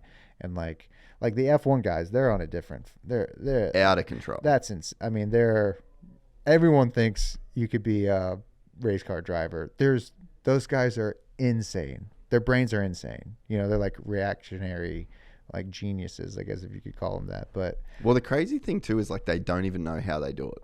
yeah, So like I'll talk to like Baku. That's mental. yeah, And like I was watching like a clip of DR doing like his quali lap or whatever. It was like on Instagram, and I think it was like a helmet view or like an in car. And I'm like, bro, what the fuck are you doing? Like how can you do? And then he's like, man, the crazy thing is I don't even fucking know. Like you guys have just been doing it so long yeah. that you just get there and you do it. You do it. But it's like the level that those motherfuckers are operating on. Crazy. And then to have a guy like Max, who's clearly the best. Yeah. It's like a step above everyone else. It's insane, Right. dude. It is insane the level that like a human brain can operate with enough Yeah. training, you know? At Coda last year, I rode in a car with Max, He gave me a ride around. There's like a track outside of Coda. I can't remember. It's like a private track, and that Civic Type R was doing like a new release, right? So we get in the car with Max, and some of my buddies, actually the Hoonigan guys, get in the car with Checo, and we're the first 2 cars of the day. Like, they have a bunch of press people in there, right? And they'd done 1 lap at this track, never been to the track before, never been in this car before. And they put us in the car, and then these guys are going at it. And I'm like, what in the fuck is going on? I'm like, and I'm talking about, dude, they're like inches from each other. Like, they need these cars for the rest of the day. Right? But there's like something where they're just like battling, right? And I was like, yo, if you can overtake Checo, like, go for it. You know, because Checo was in the lead car. Shouldn't have said that, because then he goes into like this like into the straightaway and like basically like just cuts Checo off and like slams the car into the corner, hangs like a tight left, and like we come back around, and I was just like, dude, he's just like, in it to him, just cruising, absolute, like, dude, like, nothing, you know. He's going like 60 miles an hour. It feels like we're flying, you know, making all these decisions. And I guess the thing I don't understand is, like, okay, think about it. A car, like the modern day automobile, is what, 100, maybe let's just say 115 years old, right? Yeah. Like, let's just say it's 100 years old of that thing going pretty fast, right, at speed. Humans are thousands of years old. Like, our brain hasn't been able to like develop as fast as like the cars and the speed at which they reach. So these guys are just freaks. Yeah. Like, they're like, you're not like MotoGP guys too. How they're on a different. Have you ever been on the back of one of them? No. I rode 2 up one time with a guy who runs a track day out here, and it was the most terrifying thing I've ever done in my entire life. Yeah. It was fucking, I mean, he was like sending it, and he had a camera on too. He was like, "Oh, you're the donut guy," and I was like, "Yeah, exactly." He was like, "Oh, I want to show off." I was like, "You don't need to do that, dude. let's just bring this thing around. Let's just make it so we're, you know, 2 wheels on the pavement when we get back. Like, let's not get crazy, you know." No fucking regard for human life. Just absolutely like just lick the stamp. yeah, insanity. So, and he's like a Bush League, you know, like track guy. The MotoGP guys, I can't imagine, you know, the level of like how fast their brain can process stuff. It's nuts. I went 2 up with Jack at the Bend. Oh, really?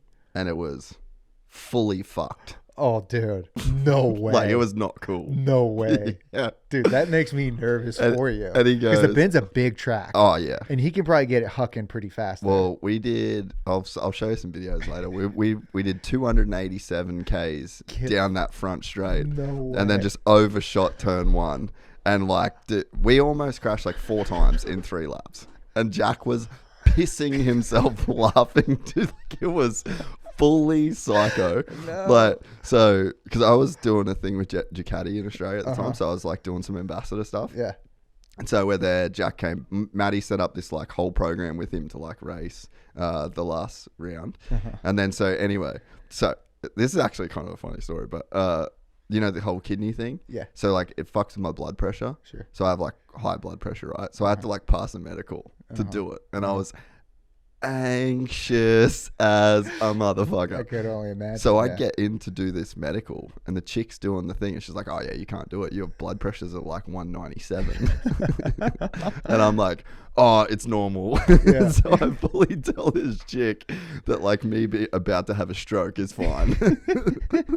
Me being about to have a stroke before I get on the back of the MotoGP bike with the guy. It was a MotoGP bike? No, it was just like a 2 up. It wasn't even a gnarly, like, wasn't even a fast bike. It was very fast, but it wasn't an actual. Yeah. So anyway, get on the back of this thing, and I went last, so Jack could crash it. Like, they're all fucking legends, and so they were like, "Jace, you go last, so in case Jack crashes, like, we've done all the actual test rides." And we're like, what does that matter? We're like filming the whole thing, and Jack, I get on the thing, and Jack's like, "I'm fully prepared to crash." Like, that's literally what he said as we took off, and I'm like, "Ah, fuck." Yeah. And dude, I'm like, all right, this is just meditation. Yeah. Like, you just have to let go. Yeah. You just have to be at peace. Yeah. The future's already written. Whatever happens, happens. Like, I was just fully in, like, if he dies kind of vibes, you know?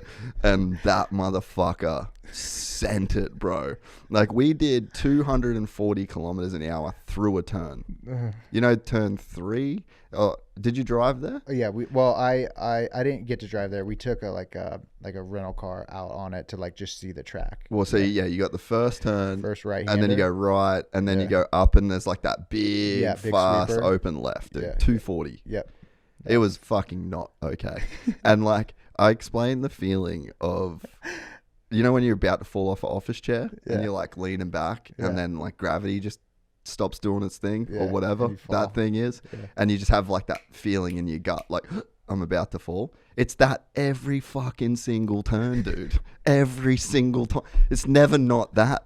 And I'm like, how do you find that out? Yeah. How? Because that's crashing. Yeah. Like, you're going so fast that you don't crash when you crash. Right. That's MotoGP. Right. And that's what those guys are just doing every lap. And like, man, there was one point, there's like a triple apex right-hander that's a bit further into the lap. My fucking foot come off, dude. Like, I just fully couldn't stay on the bike. My fucking foot hits the ground while we're wheel standing. We wheel standed like that whole way through that apex. The bike was Jack was fucking giving it, bro. My foot come off, drags the fucking bike. We're like full swapping, and he did not back off. Just kept it wedged, dude. It was fucking out of control. Jeez. How many laps you do? 1 lap? 3. Oh my God. Oh, bro. Yeah. I did 3 laps at Buttonwillow. Did it have like the tank gripper? Yeah. And the arm pump I got. I thought I'd die from that. Me too. The hardest part was like the guy who's doing it, his name's Dustin. He was like, yo, tap me. He goes, we'll do 3 laps. Tap me if you want to stop. I didn't have that option. Well, I would have loved it. I was like, we did 2, and I was like, you're not fucking tapping this guy now. But I wanted to tap. Oh, I wanted to tap corner 1. I was like, all right, I'm done. Like, I got the idea of what this is. And I gripped that thing so hard. I was like, oh, I'm going to fall off because I've out-gripped my arms. Like, they're locked up now. Like, I can't. You're going to have to peel them off the fucking tank gripper. Dude, it was insane. I could only imagine with Jack ripping it around. Well, and it's like... Did you learn? Like, here's the thing. They were like, yo, do a 2-up so you can learn. Oh, for sure, dude. You learned some stuff? Yeah. Well, so, I guess the limit of what a bike can do. Well, that is, yeah. So there's definitely that. Like, so it was sick doing the Ducati thing. Like, I did it for 2 years with him in Australia, and I'd get a new bike like every kind of few months. Mm-hmm. And I did a few track days in that time. I think I did like 4. I got to do Phillip Island. Oh, but I got to do Phillip Island after I did that with Jack, and I'm like really glad I did, just to like understand the physics of what's actually possible. Sure. And Brandon Semenuk said the same thing. I don't know if you know who that. He's the dopest mountain bike dude in the world. Yeah. But he does rally now. So he's like won all these slope styles, like he's won fucking Rampage, like, and then he started doing rally and he won the fucking rally championship. Dude's a G. Yeah. And he said the biggest thing with him was he got to go in a rally car with a rally driver. And he was just like, it blew his fucking mind. Yeah. And he goes, okay, that's like what the limit is. Yeah. So yeah, I definitely did take something away from it. But what's cool is I actually went to Sete Gibernau's place in Spain, and we did these 2-up rides with him, and the other boys that were there, they'd never done it. And they didn't go like lean as fast. So basically, like when you're doing, he was on a motard, he's got like a track at his ranch, right? And so he basically was saying to the boys, like, just lean your head off the motorcycle as far as you can. Like, you could never put enough weight on the motorcycle. So you just lean the bike up, but put your head, basically touch the concrete, you know? And he's like, that will dictate how much I have to lean the bike to make the turn. And so when I went from doing that thing with Jack to that, I was like, oh, I know this. And there's like photos of me with like literally my visor like that far off the fucking ground. Yeah. Because you can. But if you never feel that feeling, you would never. And that was, I think, the thing that blew me away the most. I was like, how the fuck do you work that out? Sure. Like, how? Just crashing a bunch. That's got to be it, right? Like, knowing where the limit is. I think that's like same thing with cars. It's like, yeah, you'll get in a car. I remember like when I got in one of the race cars and I was like hammering it, and then got in a car with someone who had like seasoned in that car, and you're like, oh, this thing can fucking do way more than what I'm putting it. So like the physical limitation of it, right? But for the guys to get to that point, they got to be like the test pilots of it, and like figure out where the edge is. And I think like you got to cross it over, and it's kind of like comedy where it's like, you got to sometimes like you go too far or it's not funny, right? But you got to go too far sometimes to know like not to go there. And that's the same thing with like a motorcycle. You got to go over it, you got to crash. And I'm sure like it's so funny where he was just like, oh, I fully he didn't intended to care crash, because he crashes all the time. Not like in a ouch. But like like that's part of they crash. They crash. Like it's like a common thing to crash a bike, which is another insane thing to think about. Lap 3, I was thinking like, what's the slowest corner we could low side? Like that's how bad I wanted it out. It's just like a 15 mile an hour like tight left hander. You just fucking just go dead. Just whip. Do like the pissed off fucking exit out of the car. Yeah, man. Just fucking hop off. I'm done. I'm out. I'm out later, dude. Tuck and roll. Yeah, that's cool. I mean, I'm glad I can share a similar. I don't know if I would ever do it with Jack. I think that's doing it. Like, I don't know. Yeah, fuck. The fact that I lived, it's better. I'm like, you can say it now. And it's like I would probably do it again, like maybe knowing what I'm in for, but like fuck me, it was scary. Yeah. And it was in front of so many people, and I was so fucking scared. What is he? I mean, isn't it like because I'll ride like my girlfriend loves riding on the back of, and I have like a Ducati 999. Oh yes, great bike. Yes, she loves riding on the back of it, and I'm like, I don't know. It's a completely different way to ride a motorcycle when someone's on the back. Oh yeah, he's like massively hamstrung by me. Really? Yeah, like huge. Yeah, right? I'm like, how can he just, like, it's not like he rides with people on the back every day. So like there's a new level of like the limit for him with you on the back, right? So that concerns me. That would be terrifying, because you're like, Jack, I know you're a professional, but you're not a professional with someone on the fucking back of this thing. Yeah, he's a psycho. But I'm like, he's my friend. Yeah. And he's a psycho. Like, I know him. He's a fucking psycho. He's just like, it doesn't matter. Doesn't care. Like, Don't he care. is a legitimate, like, he's gnarly as fuck. Yeah. Have you ever seen him ride a motocross bike? Yeah. I've seen bro. it. He's nuts. Insane. Like, Yeah. he could qualify for a national. Like, he is so fucking good. Yeah. But just like, he's just a wild dude. Yeah. Like, he's one of those guys. It's like, you know how you see some guys in fighting, like in the UFC, and they're like very technical, and they're very like, they're you would say they're like an athlete more than a fighter. Sure. And then you see Nate Diaz, and then he's just a fucking fight. He just That's wants just a all the fighter. blood on his face. Right. He wants you to fuck him up. He wants his nose broken. Like he wants all the smoke. Like, because he's kind of a psycho, but he's also an incredibly gifted fighter. Yeah. Jack is a psycho that's an incredibly gifted rider. Yeah. And it's like that's like kind of his Yeah. vibe. So Yeah. whether it was 3 people on the back, 4, like towing a trailer, like Doesn't matter. He's up for it. Yeah, he's so talented, and he's so psycho Yeah. that he can make like those scenarios work. Crazy. How's he doing? Good. Yeah. Yeah. I mean, Red Bull, KTM, and Yeah.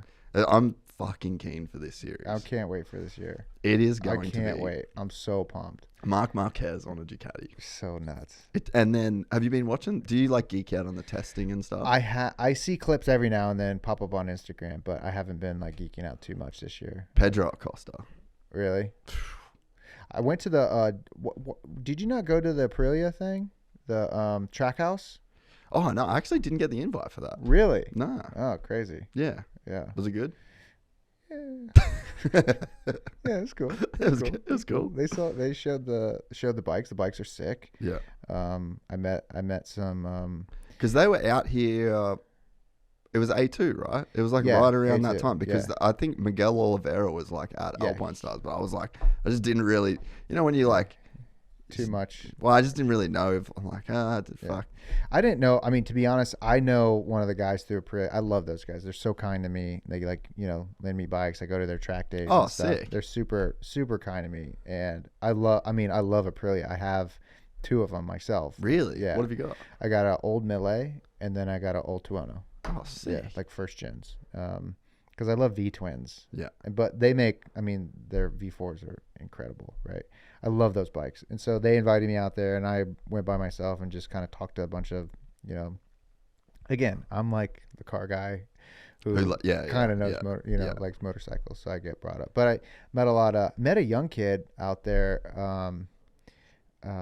His name's Rossi something. I don't know. He's young, 16. He was like an American trying to, get his ranks up to go into MotoGP. And so he was there and I was like, oh man, like it just made me think like it'd be cool to have an American in MotoGP. They'd need it. They need it. It would be like, it would spark some stuff. Yeah. Well, I mean, I'm assuming you were an F1 fan way before How crazy has it been to be an old school Formula One fan and see this now? Yeah. It is fucking crazy what it's turned into. Right. And I think that same thing could happen. I don't think MotoGP has the personalities though. I think Jack's an amazing personality. Yeah. And like Brad Binder, I think, but it's like the rest of them, I think the F1 dudes all speak like really good English for the most part. Mm-hmm. I think that's like a big part of it. The teams, for the most part, I think all speak English. Mm-hmm. And then, so I think there's a mix between, there's like a tiny bit of a language barrier still in MotoGP. And then there's also like a kind of not the depth of personality. But as far as the sport itself goes, holy fuck. Insane. It is best. Crazy. It's the best. Like, I think like my top 3 motorsports are MotoGP, V8 supercars, and stadium super trucks. Dude, they're gnarly as well. Yeah, they're gnarly. Like, I love watching those 3 things. I think like, to me, and I say this like, I don't know, like F1, I think Drive to Survive obviously brought in a whole new wave of fans, right? Drive to Survive was the reality TV show of F1, for those who don't know. But I think MotoGP tried to do that with some like Amazon show. Yeah, it was dog shit. It was not great, right? And I'm with you. Like each person kind of has a personality. They're allowed to kind of like goes back to what we were talking about before. Like it's all about like character and story, right? And like character is a huge part of it. People want to watch characters. 100%. Right? They want to. That's why I love Jack. Like he's one of my favorite guys to watch because he actually has a personality. Right. He has a personality. He's super fun. He's like an amazing rider, and he's just like someone that you can relate to. Same thing with like in Supercross even. Like Plessinger. I love Plessinger. I love Anderson. Anderson gets this like, I like him mainly because I like his whoever does his like edits on his Instagram reels are fire. Yeah. They use like Bravo. Old school rap music and shit. And I'm just like, yo, I like vibing out whenever they put some like southern rap on a like smash cut of him like ripping it. I'm like, yeah, dude, that's sick. Like kudos. But he has like but that's him. Like that's him. He is that guy. Right. He's not having to put it on, which is cool. Like that's a benefit to him. He can just be himself. I think like MotoGP, to your point, doesn't have those types of characters that people can kind of like root for. And it's like the WWE nature of motorsports. I've always said like NASCAR is boring as fuck now because you don't have guys who like want to throw down. Yeah. You don't have like Southern hillbillies who are just like, oh fuck, like you don't have those guys anymore. Like the sport is like the racing it's like gentrified in right. A way. Yeah. The sport is interesting. Like I still watch NASCAR, but it's not what it used to be. I don't know if it ever will be, but I always say like, if I could like take NASCAR, I would WWEify it, bro. And just like, you don't got to get the best guys, just get the guys who like have a lot of talent and a lot lot of personality and who are like, and just put them all in a room and let them figure it out. Yeah. Let them figure it out. Let them go like, like bring some like sauce back to it, you know? And MotoGP is, and listen, I get it. Like I understand. There's a commercial element. There's a commercial element to it, and you gotta like sell that because that's what like pays the bills, right? But I think like companies undervalue like wackier personalities because they maybe they're like it's too scary. Yeah, too it's risky. of a thing to like let a guy go off because he might go off the hinges and now you're fucked, right? But like, whatever. People paid me to race last year, and I'm obviously like way smaller down the line, but I still feel like when they did that, I was like, hey, there's value in it. You're going to get me as me. I'm not going to be the guy who like comes and says like, I don't know. Whenever the guys do those like in speeches, the thanking spot, it like kills me inside. I'm just like, yo, just be you. Just have a little bit of like personality, and I guarantee it'll do like wonders for your brand, because that's what it is. It's like your brand. That's your bin. You're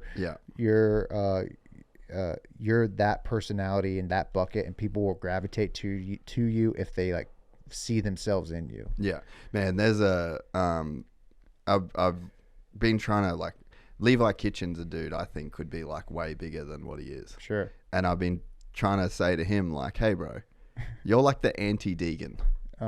So think about like he left Star Yamaha. Yeah, it doesn't like publicly say it, but like he left Star Yamaha because he's like sick of the Deegan thing. Oh, really? And it's like, I get it. Yeah. Like it would probably be shit to like be on his team with like the circus of fans and like scream. Like it's a thing, right? Yeah. And it's like, so then he went to pro circuit. And I'm like, bro, Deegan has like 50% of the sport that thinks he's Jesus and 50% of people that think he's the fucking worst.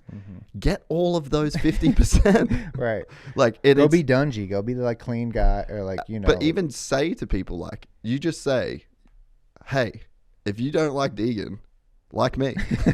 That's it. Like if you literally just said that, like just that in itself. Just get a butt patch that says anti-Deegan. Yeah, it's a bit in a sense, there you know, and then you get all of those. You just said bucket. Yeah. All of the people that aren't in that bucket, put them in your bucket. It's like, it's real. And then you don't have to do anything for that other than say, I'm this guy. If you want to cheer for me, cheer. That's all, but that's the only reason people need, and then you just go on being yourself, and you'll just like have these people that have a newfound interest in you because of one thing that you said, and then you'll just gravitate. You will get more genuine fans out of it because you're actually a fucking cool guy. Right. But if you say nothing, if you take no position. Right. Indifference is like the death of personality. Yeah. It's like the antithesis of personality. Sure. Yeah. Like have a point of view. Yeah. Put a flag in the ground, stand there. Right. People will come to. Right. And maybe you fuck it up. and that's okay. But just then realize like, yo, you're going to take the heat. And then it's like, yo, that's the thing that comes with it. Yeah. How do you take the heat? And it's like, maybe that's a risk he's not willing to take because he wants to focus on winning first or whatever it is. And I understand that. There's like the spectacle to it. And then there's like, at the end of the day, it's like, yo, you got to go race and win. And if you can't back it up, then no one gives a shit. Right. So maybe he's trying to focus on that. I don't know. Yeah. And that is, and like I literally said that to him. I'm like, you just got to be prepared for like what comes with it. Yeah. And it's like, I feel like the good outweighs the bad. Because even for me, like I'm fucking just talk shit for a living. Yeah. Some people are going to love it. Some people are going to think I'm a complete dickhead. And it's like, I have to be cool with that. Right. Yeah. But the good that comes from this outweighs the bad for the, you know what I mean? Like if you can have that, if you can have like a healthy perspective and like reach equanimity with it, then it's like, this is a great thing. We're also older, so we have that like perspective. True. Like these are pretty young kids. Yeah, they're, that's like, true. In actually, a position of like, I can't. Vulnerability. Yeah. Right. And it's like, you're in a world where you're constantly getting judged. You're getting judged by a lot of different things. Their failures and successes are like very public, and like I can remember, when I started at Donut, dude, people would like rip me in the comments. Ooh. Right. And it's just like, fuck, you're just like, I'm just trying to make videos. I just want to like do. I'm still my best, bro. Yeah. Like I just want, you don't have to like me, but you don't gotta be vicious, Yeah. It's just like, and then people kind of know you and warm up to you, but but I can't imagine taking that sort of feedback like 10 years before I got it. Don't know if I would have been able to handle it. Yeah, no, I don't think I could. It would have been tough. So these guys are like, I give them a ton of props for like being able to like handle the shit. You got a bunch of, and the motocross crowd, rough, fucking ruthless. Yeah, dude, I'm on Vital all the time. Oh, bro, there's threads about me on Vital. Oh, really? Like multiple page threads of people that just fully think that I'm the biggest fucking retard. Oh, dude. And I'm like, guys, I kind of agree. I don't disagree Yeah. with your statement, but I'm not going to stop. But like, I'm also just trying. Right. Like, you know what I mean? Like that's kind of like the funny position I try and take. I'm like, yeah, you're right. Yeah. Like that comment really sucks. You're fucking right. That's why it sucks. Right. Also, like, You don't think there's going to be some comments of like, really reaching into the bag with this interview, huh? Damn, times are tough at Gypsy Tales. Couldn't get any other like industry leaders in the world. No, All the Supercross guys are going East Coast, huh? Damn, LA's looking kind of bleak, son. So I like the motocross community as much as I love, because here's the thing: I grew up like surfing, right? And surfers are shitheads, right? Oh, that's even worse. So mean to me, trying to be a surfer as a young kid in Florida who didn't have surfing parents, didn't have that, was just trying to like be a part of that culture, got literally pushed out, right? So then when I got into dirt bikes, it was, compared to surfing, super welcoming. Yeah. Like people were like, oh, you need help working on your bike? You know, you find a set of people who, like, just fortunately for me, like, were very helpful and like embraced me and wanted me to be a part of the sport, because they wanted the sport to, in a sense, like, anytime anyone wants to ride, let's go ride. Yeah. Who's new to it? Like, I'll get everything. I want you to like enjoy it, be a part of it, like, like build the community. That being said, like, behind a keyboard or fucking hell, motocross guys, supercross guys are brutal, dude. And I'm on YouTube. I'm like and you're in it. I'm in it, and like the meanest things I've ever read have been on Vital about people, just like, or in like a post on Instagram about, like, I can't remember, like, even recently, like with Triumph coming out with their bike, people were fucking all fired up about, look, fucking, it's a 07 Yamaha frame, and it's just like, who cares, bro? It's another bike in this thing. This is sick. Like, why do you gotta like? Why are you gonna piss in the cornflakes? Why? I don't get it. It just like baffles me. But it, like, every Triumph post, no matter what, I know, it was insane, actually. Insane. I couldn't believe it. I was, because I was like, like from an outsider perspective, just I'm like, all for it. I'm pumped. Yeah. This is great. You got Ricky backing them. That's cool. I love Ricky. I think just having another bike in the paddock is great. More support. It's more jobs. Right. Like, it's an industry. It's like where we want more of the big brands like playing in this space. It's like literally more. There's 20 more mechanics that have jobs, another truck driver that has a job, like, and they're just like us. Yep. Right. And they just love the sport. And they want to be a part of it. Right. And now you have Ducati, so now you got another one. Like, dude, run it up. Yeah. I think I'm going to start my own brand, and it's going to be, I'm going to just go make a purple motorcycle. You should. And it's just going to be called We're the Purple Motorcycle, or We're the Purple One. And I'm trademarking that right now. No one's going to do it, but I'm going to go to China and just have them build me a bike, and then it's just going to be We're the Purple One. And they're going to be like, Yamaha, Suzuki, we're the purple one. Honda, Kawasaki, just to fill the rainbow out. And then, can you imagine? I'm just imagining Ralph Shaheen doing like the Fembot like circuitry when he's like he just passes him on the yellow Yamaha, on the yellow Suzuki, and he passes him on the purple one. The purple one, yeah. I think like, but yeah, I just think like, the motocross. Run it up is the best way to say it. Yeah. Like, just fucking let them in. Let's go. But they are brutal. Brutal. I mean, and this is your world, so you get a full taste of it. Now some of them might be interested in me, and come to my Instagram and be like, yo, fucking stay in cars, bro. Your episode sucked, bro. Stay in cars. Jace was too polite to say it on the show, but you fucking blow. I learned nothing. I wasn't entertained. It's the first time I've actually deleted the download and unsubscribed. And by the way, none of your bits hit. Didn't even smirk, didn't bro. Laugh. I hate it. Yeah. Dude, the best is the Deegan thing. Like, I fucking love that kid. Yeah, I think he's great. I think he's amazing. Yeah. And you literally, this weekend, Faulkner crashes, goes out. That sucks. You never want to see a dude crash. Right.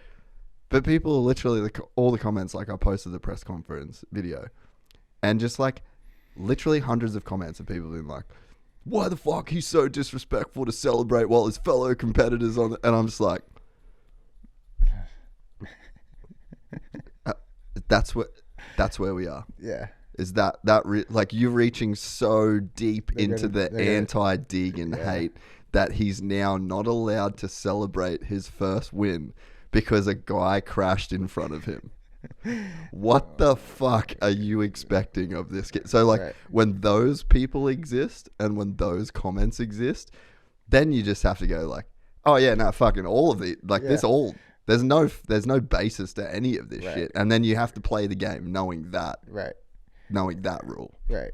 Yeah, I think it's just, people feed on fake outrage, and they're going to nitpick and try to find things. And like, at the end of the day, and also, he's a kid. Yes. He's a fucking kid. Yeah. He's a kid, How old is he? 16? 17? 17, I think. 17.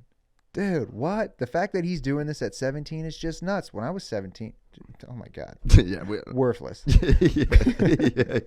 Absolute worthless. Yeah. Right? That could have been gone. No one would have noticed. Yeah. This kid has extreme work ethic, tons of discipline, is like getting better. Insane talent. Like a lot of skill. Yes, of course he has his family backing him. Of course he has a ton of support. Like that's obvious, but that doesn't take away from the fact that the kid rips and he has he will be in this sport for as long as he wants to be, as long as he wants to put in the hard work to do it, which will be a long time. Yeah. That's what I say to people all the time. Like, sit back and enjoy. Right. Don't see many kids like this. Right. Like, just watch it like the WWE. Yeah. Because that's like essentially what it is. Like, it is. They know that you can say, like, he said Andrew Tate on a podium in Washougal and David Goggins, and it like just fucking the sport was just like vital fucking servers started shaking and like that's the best when the vital server shuts down, just humming, bro. Like you could your computer starts smoking. It's just like whoa, vital's fucking blowing up. Yeah. And it's like. That is the effect that kid has. And it's just like, they know it. I love it, man. Fuck, same, bro. And so, like, you're getting cucked by, like, the Deegans in a way. Right. Like, they're literally, they know what they're doing. Like, they're just fucking in front of you. And you're watching. You know what I mean? Also, it like, like, how long, I mean, there was always, when it's, like, quote-unquote boring and boring racers or whatever, oh yeah, everyone complains about that too. Oh, what would be fun? It'd be fucking cool if we got a guy with built personality, says what he thinks. Finally, you got a kid who's like, being himself more or less. And I think he's smart. His family's smart. They know what they're doing. Now you got a guy in there, and now it's like shit like this. Like he can't celebrate his first win. Dude, he's a kid. Oh, and he had the. I respect anyone that's got the balls to throw shade when they know they're gonna light the internet up and like just do it. Yeah, I think that's like the best fucking thing in the world. Like pouring a little fucking salt in the wind. Oh, and it just shows such a I think it shows such a level of like, I don't know what the word is, but just like self-awareness and like self-confidence to where you're like, I know I'm going to get shit for this. Yeah. I'm going to say it anyway. I don't care. Because I can fucking handle it. Right. And it's like, then he gets up and he's like, well, maybe you crashed because of the pressure. And everyone's like, and it's like, he knows what he's saying. He's a smart kid. Right. Even my wife, she's gone, he's pretty fucking smart, isn't he? Yeah. And she's like, I don't think at 17 I could have the presence of mind to like know what to say. Like I was at Washougal when he said the Goggins and Tate thing, and it was like it just fucking melted everything. And it's like that presence to do that, that's as impressive as the fucking race you just won. Sure. Yeah. Not easy to be that guy. Yeah, not easy. And I think like I think it's an interesting take as someone who just like enjoys the sport and likes the like obviously I love the racing side of it. I love the like Beverly Hills Housewives side of it too, which is the Drive to Survive stuff, which is like the behind the scenes, the character, the WWE stuff. I love that. That's what you get on Vital for, right? Yeah. I'm not an active participant in it, but I love watching it. You know what I'm saying? I love watching someone say some crazy ass shit and just being like, what? Like that's part of the fun. So anytime you get a guy in the sport who helps like bring that up, like I'm cool. Also, I've been watching that kid for a minute. I've been, like when he was doing something like the Supercross. I don't know. Do they still do those, like the amateur days? Yeah, like the few. Oh, yeah. The What's like like the vet RC race? University and shit like that. Well, they used to have them out here, like after Anaheim. The next day, you could do like they'd have vet races and shit. Yeah, at the I track. actually don't know if they still do that. They had But some, he used to do that. but he shit. used to do them Yeah, on, when he was on, I don't know, 65s or 85s, whatever he was ripping. It was just like, I don't know, it was cool watching this kid come up, like, with a dad who, like, Deegan was a dude when I was a kid who I was like, oh, he was the coolest, Yeah. like, but I loved I love Pastrana. I love the Metal Militia because guys. you like took it for what it is. Yeah, I just was like, I liked wrestling, so this was like just wrestling plus motorcycles. Are you kidding me? Yeah. Sign me up. Yeah. You had Pastrana, the clean boy, and then you had, Deegan, the bad boy, whatever you wanted to call him, and I just With his little posse. yeah, he has posse, and he was just as cool, like I love those guys. So now to see like his son come into the sport in a different, like in his own way, like that's, I think, the coolest. Like I always feel for in sports, like the son or daughter of whoever that famous athlete is to come through and try to cut the Their way own that path. yeah, because a lot of times I think the tendency is to follow too close in their shadows, and what he's done is like obviously not that. He went into racing, not stunts and shit. But I think like I don't know. I respect that. I think like obviously it's a family decision over there, and I'm sure Deacon has like a lot of say in what he thought maybe his son should do. But if he didn't want to do it, he wouldn't. Like, Well, you can't get to the level that Yeah. he's at without wanting it. Sure. There's just no way you can get that elite at Right. 17 years old without being a psycho. Right. And you would see it like on his face and when he rides and when you watch him. And you watch him and the kid is like, Yeah. it's not like he's not having fun. It looks like he's having fun out there. I mean, he's whipping shit and like, like what was the video last year of him going through that corner at like Oh, that was at 400 Texas. miles an Yeah. hour? yeah.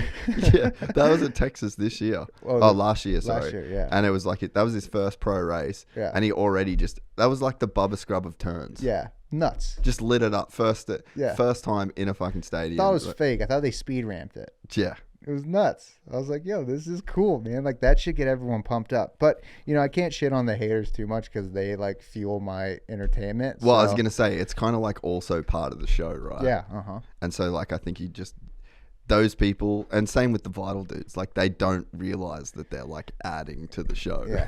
We're like, we're watching you for fun, too. Yeah. So keep it up. Yeah. Why not? Well, hey, I've loved this. Yeah. Are we okay? Oh, shit. We've been talking for. Yeah, we went deep. We did. Yeah, this was great. Okay, cool. We could do it anytime you want as well. Dude, thanks for having me. Did you have fun? Yeah, dude, of course. Yeah. This has been a long time in the making, so I'm glad I made it down here, and thanks for having me. Well, we definitely have to do more of these. Yeah. Periodically into Yeah, the future. of course. Open invite. Thank you. This was extremely fun. Yeah, we got to do some riding. I think we're riding this weekend. Yeah. Let's do some V8 supercar stuff. I think we can make that happen. Let's do some Red Bull stuff. Yeah. Get the Red Bull boys back to co-hosting. You want to get in the video world and YouTube and make crazy videos? We can make that happen. No problem. Let's go. Yeah. Thanks, dude. No, this was awesome. No, Yeah. really, really cool. I'm like, so I know that you were like, I know there's a doubt of like, oh, why would anyone want? This is fucking sick. Okay, so good. I'm glad. Thanks, man. Thanks for having me. That was awesome, dude. Good. We're excited to announce the launch of our new membership site, gypsytales.com, packed with exclusive content and perks that you won't find anywhere else. This is your chance to become a part of the Gypsy Gang. And as a special bonus, if you sign up to an annual membership, you'll be entered into the draw to win our custom-built TC125. Gypsy Gang.